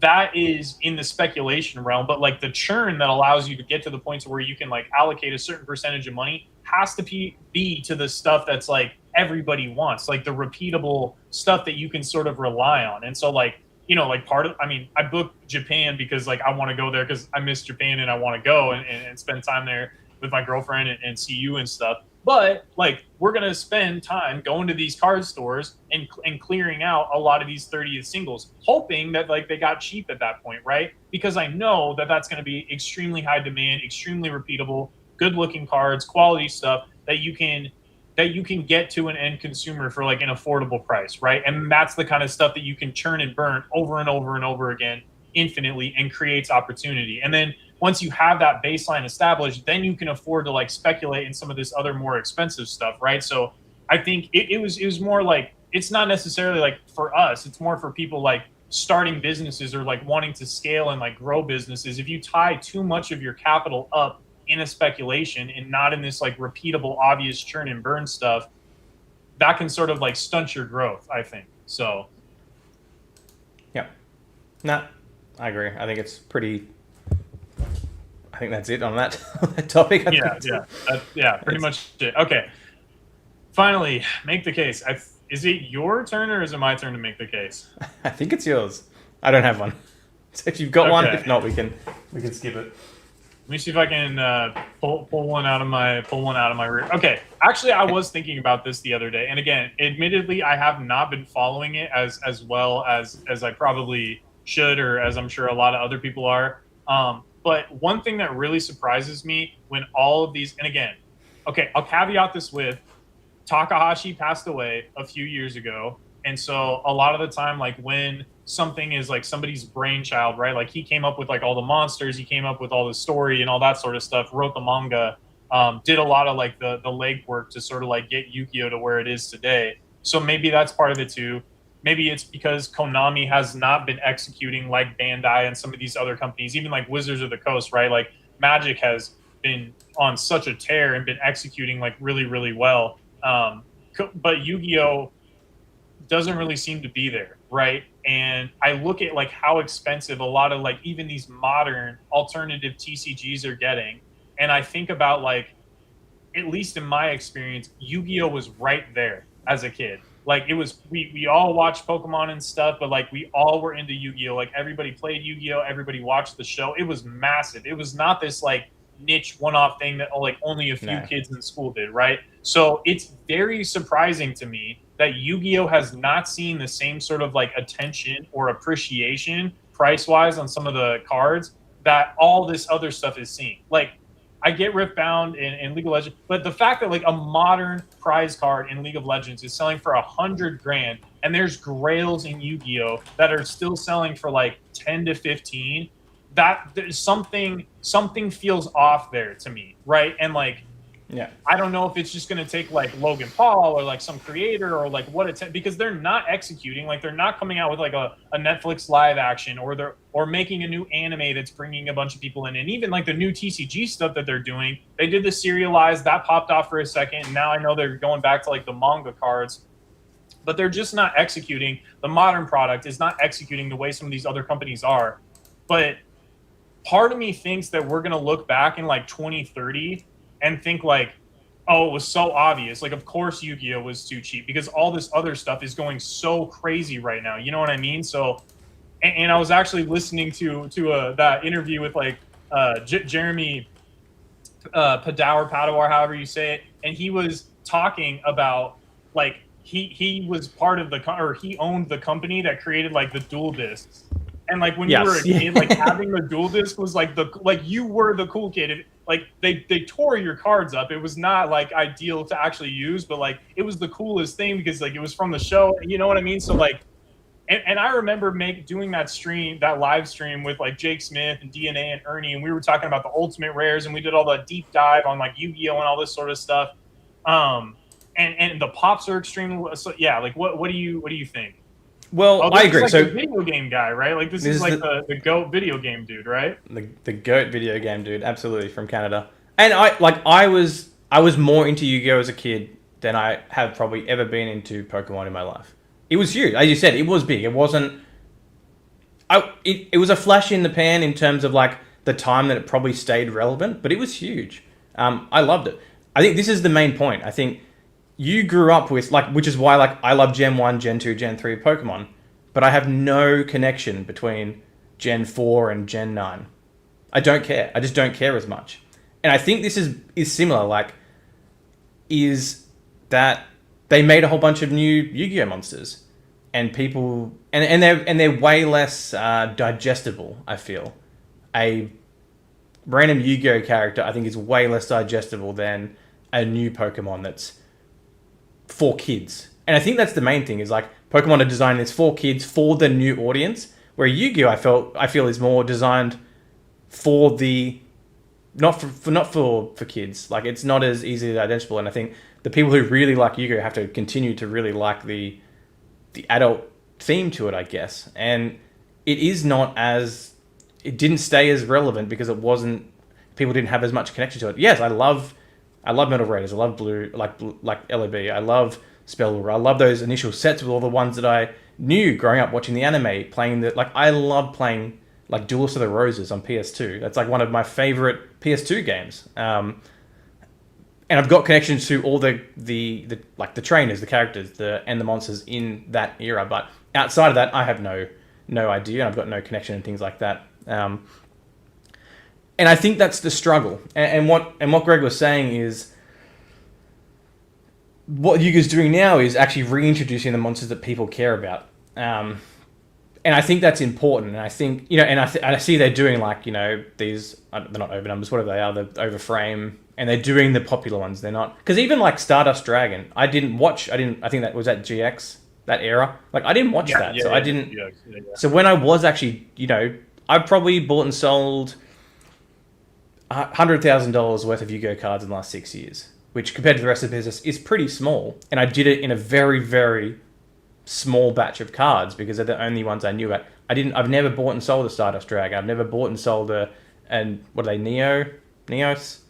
Like that's obviously I don't even know what that is. And I didn't touch that, and I didn't feel the need to get interested in that section of the market. Maybe I could have been a massive Yu-Gi-Oh store, but I didn't have the interest to delve into it deeper. I just said, cool, I've got Blue Eyes Toon Dragon, I've got Dark Magician, I've got Dark Magician Girl, I've got Sun and Skull. Like I know these, I know people like these, and they sold fine, but I never expanded past that, and I think that probably overall hurts the hobby as a whole. So trying to draw the right people in is the most important thing they can do. That's a good point. The only thing is though, like even the popular monsters, like the pops are so insanely low. Like it's not like Pokemon where like base unlimited Charizard is like pop 487 in a 10. But like you're looking at some of these popular Yu-Gi-Oh monsters and it's like pop like 15 or pop 20. So it's like because the cards are so much more difficult to grade, and it was like more played. Like even back in the day when Pokemon was popping off, people weren't really playing Pokemon like that. Like people were collecting Pokemon. Yu-Gi-Oh has always been so like player focused, and I just remember like seeing, especially some of the Japanese stuff. Like I remember Ernie bought that like Blue Eyes Toon Dragon PSA 10 for like $150. It's like the first print, you know what I mean? It's the first print OCG are the same. Like that's just seems so crazy to me. And like again, like we've had these conversations for 5 years about low pop. Why does nobody care? And then, but the thing is like now all of a sudden people do care about this, Dustin. So I'm not saying it's going to happen tomorrow. I'm not saying it's even going to happen at all. I'm just saying, relative to what's going on, like me personally, I would probably, and maybe I look like an idiot, but I'd feel more comfortable if I had to allocate $100,000 and I had to choose between a brand new prize card from Riftbound and like $100,000 in low pop Yu-Gi-Oh vintage grails. I would personally feel more comfortable allocating money there. I could look like an idiot in 2 years because Riftbound maybe is in like the top 5 TCGs, and Yu-Gi-Oh hasn't done anything because Konami continues to fumble the bag. But it's so difficult for me because I've been thinking, especially like the more I listen to Jeremy talking about like, okay, like what IPs are popular, like what sorts of categories could potentially pop off. Like he was talking about Harry Potter and things like that, and I'm just like, dude, like Yu-Gi-Oh was bigger than Harry Potter. Like people love Harry Potter, but like Yu-Gi-Oh was like it. You know what I mean? So it's like, why has it not? So, anyways, like, maybe, but I guess not like best. But I guess all we've I was going to say all we've seen like for the higher end or the stuff that has really kept its value has been those original sets. But I probably don't have the knowledge to say that because I'm sure there's a bunch of mid-era Yu-Gi-Oh from like the GX sets that, you know, those Stardust Dragons and things like that that are very expensive. So actually, I won't really say that sort of stuff. But yeah, it's just. People lost interest, and it sounds like they weren't trying to, like the acquisition funnel wasn't there, and they were just maybe just trying to appease the people who did stay in there, like appeasing to them, which is why they have struggled so hard since 2004, things like that. So like if you had to put like a percentage on it, like what percentage would you say there's a possibility that like Yu-Gi-Oh pops off in the next like 3 to 5 years in a significant way? Like what percentage would you assign to that if you had to? I would less like not modern necessarily, but like vintage and mid-era low pop like grails, like that kind of stuff. Not necessarily like modern sets like selling for 4x. And this broadly goes across like, you know, things like Pokemon and Magic and Jordan Rookie, stuff like that. I don't think that a PSA 10 Blue Eyes first ed will be cheaper in 5 years. I don't think it'll be cheaper in 10 years. There will obviously be a point where it dies off. That's obviously, no one knows that sort of thing. I think the Yu-Gi-Oh market has actually already, like, with the rise of Pokemon stuff, like, I think we saw like a 5xing in a lot of these top chase cards in like your Dark Magicians and your Blue Eyes, like your Wavy and your Glossy and all those sorts of things. Like, I think that market has really thrived since the announcement of a lot of these new serialized cards and stuff like that. I think more speculators have jumped back in that market. I don't know if it's more, and that's always dangerous. Like I think when the majority of the money coming back in is speculators, which I would say, you know, is the same right now for Riftbound and for games and you know, and Pokemon. I don't think it changes. When a lot of the money that comes in is speculators, and then the speculation stops and people either sell or give up or whatever, if there's not that collector buy base at the bottom, that's when you see like a massive just dump, and then the interest is gone again. The speculators are gone, the interest is back to the people who remained interested in it. In Pokemon, the market is big enough that happens all the time. We see that every cycle, but the base of people there that are wanting the stuff is big enough to absorb it from going back into a relevancy. I think Yu-Gi-Oh has like the chance to become irrelevant again after whatever happens. If they don't steer it the right way, or people just get burnt and generally they aren't enjoying the IP as much because it's not as big community, or there's not enough business opportunity there. Like, can you go and liquidate $1 million Yu-Gi-Oh collection or business or things like that? I don't know if the foundations aren't as solid as like a Pokemon business and stuff like that. So it's tricky. I think if the industry as a whole is going to keep thriving over the next 20, 30 years, which I think it will, I don't think you see those key cards at the top of the food chain really end up cheaper on like a rolling 5-year period. So I think like that's a good sign. I think there's always going to be the collectors there for those key things, but it's always scary with, is there enough demand in the future to like carry anything past those grails, especially if it's like not I don't know if Yu-Gi-Oh is a massively played game, how that translates into the collector side or the speculator side. It's all very different per IP. Yeah, that's fair. I mean, to be fair, I'm more bullish currently on Kingdom Hearts than I am on Yu-Gi-Oh, but I don't know. I enjoyed it a lot as a kid. All my friends were really into it, and I don't know. Maybe part of me just like selfishly like wants to see it succeed because it was such a big part of our childhoods. But I think the final point that like kind of meshes with this is there are shops that are, hey, we sell Pokemon, we buy and sell Pokemon, whether it's modern or sealed or singles like that. if the market, like, they are going to absorb anything they want. Like, is there a store that is, hey, we are a Yu-Gi-Oh store? Like, this is what I was talking about, like the Like fundamentals of the. Sassyotto, I feel like is the only like Oh, but I Sassyotto's just mean, big though. Like but I mean, just generally, like in your community, there's probably dozens of Pokemon shops. There is dozens of game stores, like that do like video games or like board games. There's not a Yu-Gi-Oh store, and I think generally you kind of see that there is no flaw. Like if things were to sell and get the interest is to die, there is no flaw for that sort of stuff. Whereas I feel in Pokemon there is always a flaw. Like a bulk card is always has a value. Like that's the scary part. And I think like that's why I'm so okay with the video game side, because I think there is always a flaw. Like there is such little product for how many people are interested that but there like six is an months ago, artificial you were the flaw. floor, right? Like we're like on a lot of that stuff. Like you were the floor. I was, yeah, exactly. So does that scare you at all? Like I think like I'm kicking myself. Like at the time, I didn't have the time. I wasn't like as research. Like you were doing the work. You were doing the research. You were watching the channels. You were watching the podcast. You were doing all the same stuff that we did 6 years ago to get to the point that we're at now in trading cards. And I didn't have the time to do it. And now, like looking back on it, because I've been a gamer my entire life, I love video games. I feel like an idiot because I wish I had exposure to a lot of this stuff. And again, that's easy to say after things have like appreciated in value. But does it? Where do you think, I guess, like video games are at now, like in the market cycle? Like, do you think it's at a point to where it's like, okay, these big sales are happening, and so what that's doing is like establishing, or do you think it's at a point to where like Riftbound was like a few weeks ago, to where it's like it's peaking and like it's going to draw back from here, and it needs to build out like more of a concrete base? Like, where do you think it's at in the market cycle right now, based on like what you're seeing?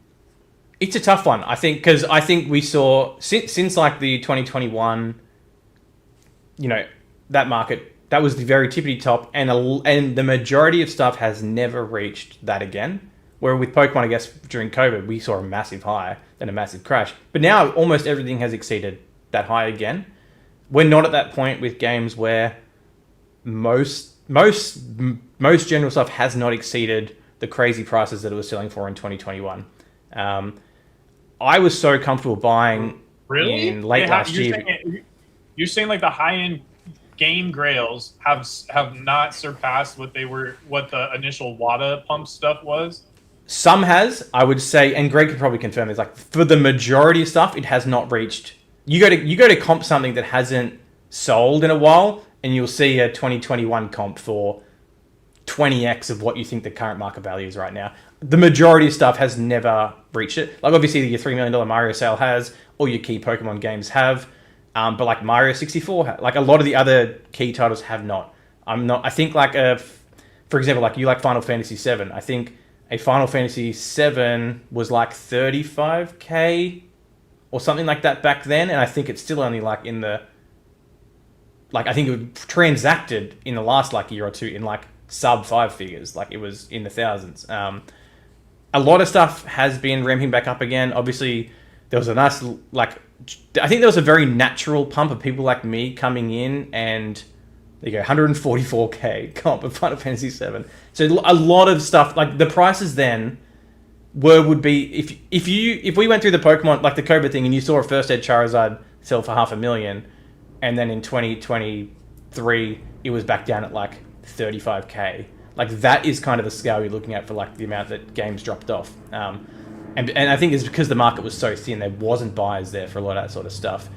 At the moment, like things got low, and that's why I was so comfortable buying so much, because I felt it really can't, and it's so stupid to say, really, it didn't feel like it could really go much lower for how low amount of, like, it was getting to that point where there was only like 5 copies of this, and if you really believed in it and it got cheaper, you'd literally just buy them all. Like that hilarious saying that if it gets too cheap, I'll buy them all. It was entering that territory when you're talking about key games in the highest grade that you could fundamentally put enough money into and just have it all. Like it was entering that territory.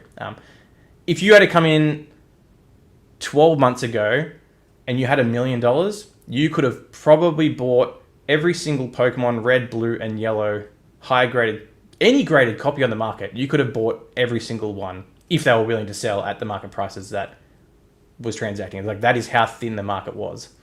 So does it freak you out at all that like so I recently saw, and again, like I'm not trying to play devil's advocate, like I have no idea, but so that person opened that case of yellows or whatever and got like what, like 3 tens or something. Like does Four that tens, I think. Yeah. yeah, so like does that freak you out at all? Like that they're like because a lot of what you're doing with the churn and burn on games is buying sealed cases, having them sent to PSA, grading them, and then turning around and flipping them. So like again, like I know these games are extreme, especially like first prints and stuff like that. And again, like people were not keeping these sealed back then, like people were playing the games, right? So they're like, and but does that like kind of stuff freak you out at all? That like now, like as these valuations become more and more inflated, that there are people that are going to start digging through storage units, or like they used to own a kiosk in the mall and they've got, you know what I mean? Or do you think that that's not maybe as much of a risk? I don't put any thought into it. I do not think it's a big enough risk to worry about. Yes, if you were solely investing in Pokemon Yellow in what was like the most available high grade for that, because that was it was either second or third print. I have a feeling it was third print. So if you had specifically invested in third print in a high grade, yes, you got, and that was the only thing in your portfolio. Yeah, you just got boned. Like, but I'm not. What are the chances are that I've got like 6 or 7 keys that I've got? What are the chances that majority of those end up with a case pack that ends up dropping the value? Like if someone comes and unearths a case of Smash Brothers again, there was a case of Smash Brothers a couple of years ago, and the only 10 came out of that, and then a bunch of 9/8s came out of that, and it dropped the price. But it's a popular enough game that there's enough, like those yellow 10s are going to get absorbed like that. They're gone. Like 6 copies in a space now that's growing and people are wanting these key games. That's nothing. Like yes, it's going to drive down the price immediately. They're going to get absorbed and it's gone. Like it's realistically not going to happen. It's not like how many, and I think a good case is when you're seeing like Umbreon VMAX. How many Umbreon VMAXs a day are now getting, like relative to the pop, how many are getting pulled out of packs and graded to 10 on a daily basis now compared to 5 years ago when it came out? It's and I'm sure there's the pop tracker. You could put a number to that. Is the people pulling an Umbreon and grading it a 10 affecting the price on a day-to-day basis at that scale? Well, I think it's different when like the pop is already like so massive. If the pop is already like That's over true. 10,000 Yeah. or whatever it is, versus like the pop of like Pokemon Yellow, I don't even know, but I assume it's probably sub 20, right? I guess like that's another question too. Is like key games, so like Pokemon, Zelda, Mario, like the key Final Fantasy titles, like that kind of stuff.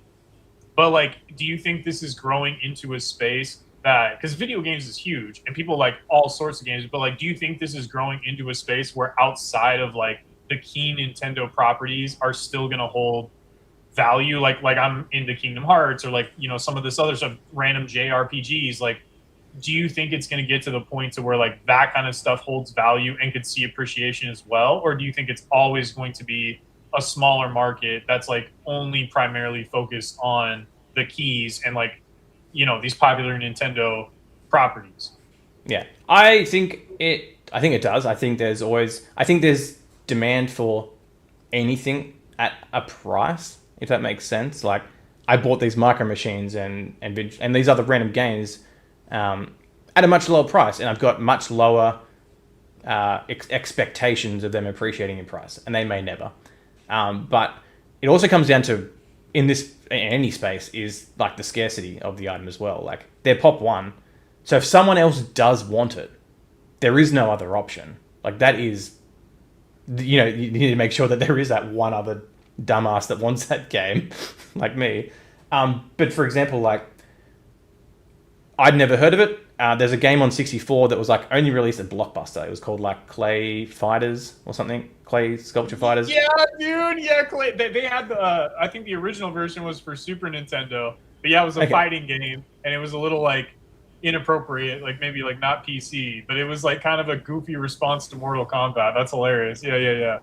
And I think that is one of the most expensive. Like a loose cartridge of that is like hundreds or thousands of dollars. Like that is one of the most expensive games on the 64, just generally because it is so rare. I don't know if that really hits your point of like, do I think there's going to be demand? Do the keys like? I think the keys do trickle down. Because I think seeing the keys go high, brings people generally into the space, and they go, okay, what can I afford? And generally, what people will move to is the things that they want, I guess, in the space. And I think that does give the broader space legs. And I think that translates to any hobby. Part of the reason I ask is like I feel like an idiot for like not taking it seriously when you first brought it up and following you in. And so I feel like, okay, well, I've already missed it on a lot of this like obvious stuff like Zelda and Mario and Pokemon and stuff. So it's like, okay, well, what other stuff can I like speculate on that I feel like potentially has a catalyst to move? I'll talk to you after the stream. I was actually thinking about something, but like I feel like I'm if I buy now, then like I'm a Timmy. You know what I mean? Because like the obvious stuff. If I buy the obvious stuff now, I feel like I'm a Timmy. But like Kingdom Hearts the other day, like we were talking about it on maybe it was last podcast, but like that auction ending at $600 was like I felt so bad for losing that or missing out on that. Like I wasn't paying attention when the auction ended, and I'm just like I would have snapped that. I probably would have snapped that for $1,500 because it was so cheap. Like I looked at the pop, I'm like, this is so low. You know, I spent some time on eBay like looking for like other copies that I thought like, hey, can I find something gradable here? And they just like weren't really available. Like all the surfaces are scratched or whatever. And so I'm like, I love Kingdom Hearts. The new game's about to come out. Like this seems dummy cheap. You know what I mean? And so that kind of stuff. But again, it's like, am I getting too cute buying that at 600 because maybe it only goes to 1,200 versus like even if I have to pay 30K, 50K for a Mario game, that Mario game maybe has like more chance to go to like 250K. You know what I mean? Like that's kind of like what I was getting at is like, is there still value? And then like, is there enough sales volume now that prices are going up? Like, are people still buying or like has sales volume slowed down a little bit? That's the one scary. That's the one scary thing. That is the one thing that is scary with having so few items. And I know like Greg and the other guys, they always talk about that sort of stuff. Is the issue is there is not enough public sales.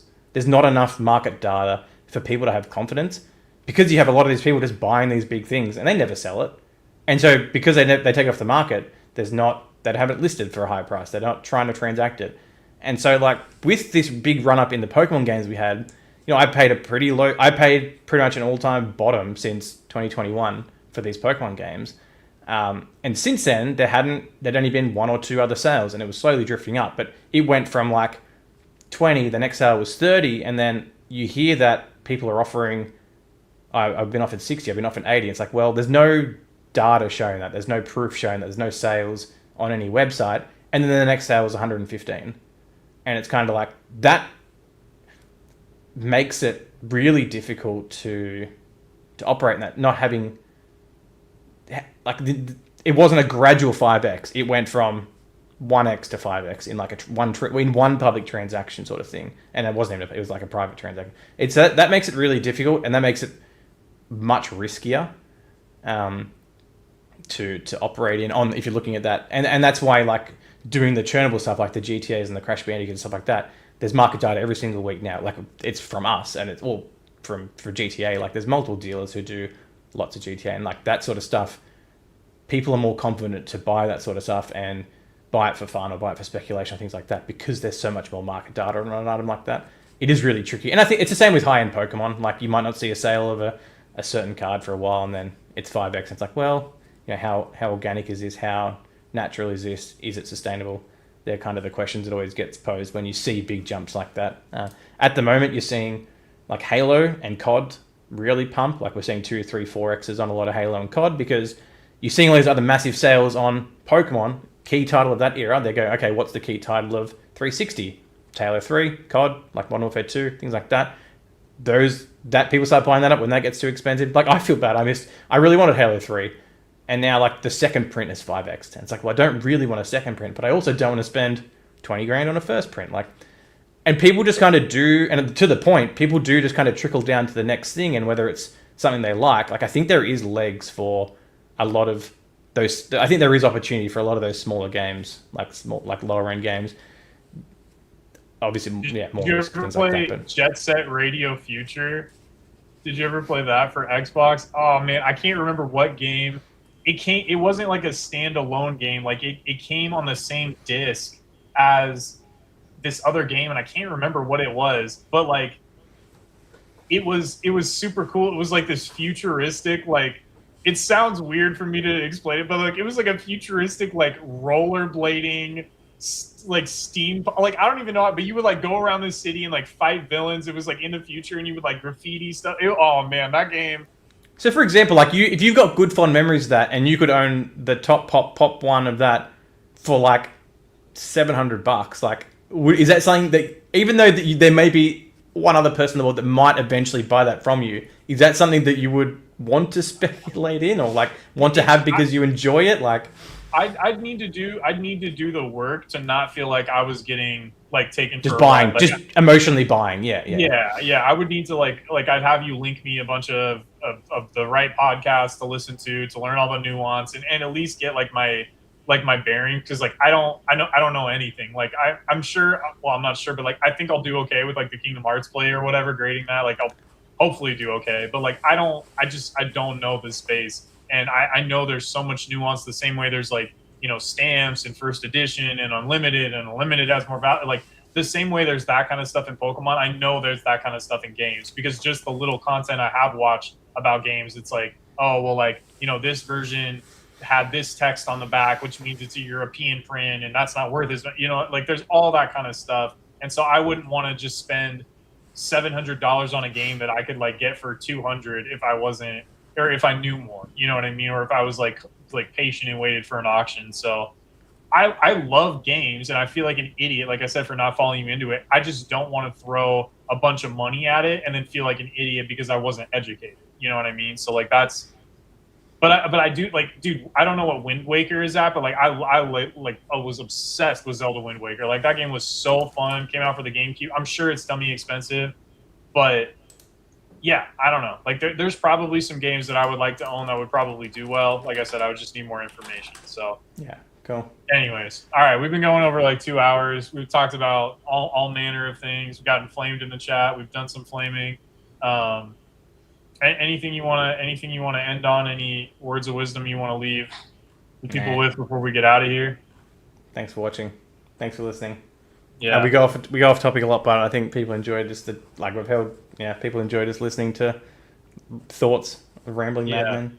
Yeah. Well, I apologize. We've had a few pillars in the chat today, which has been cool. Yeah, that's crazy. Maybe we'll have to have some guests on at some point, but.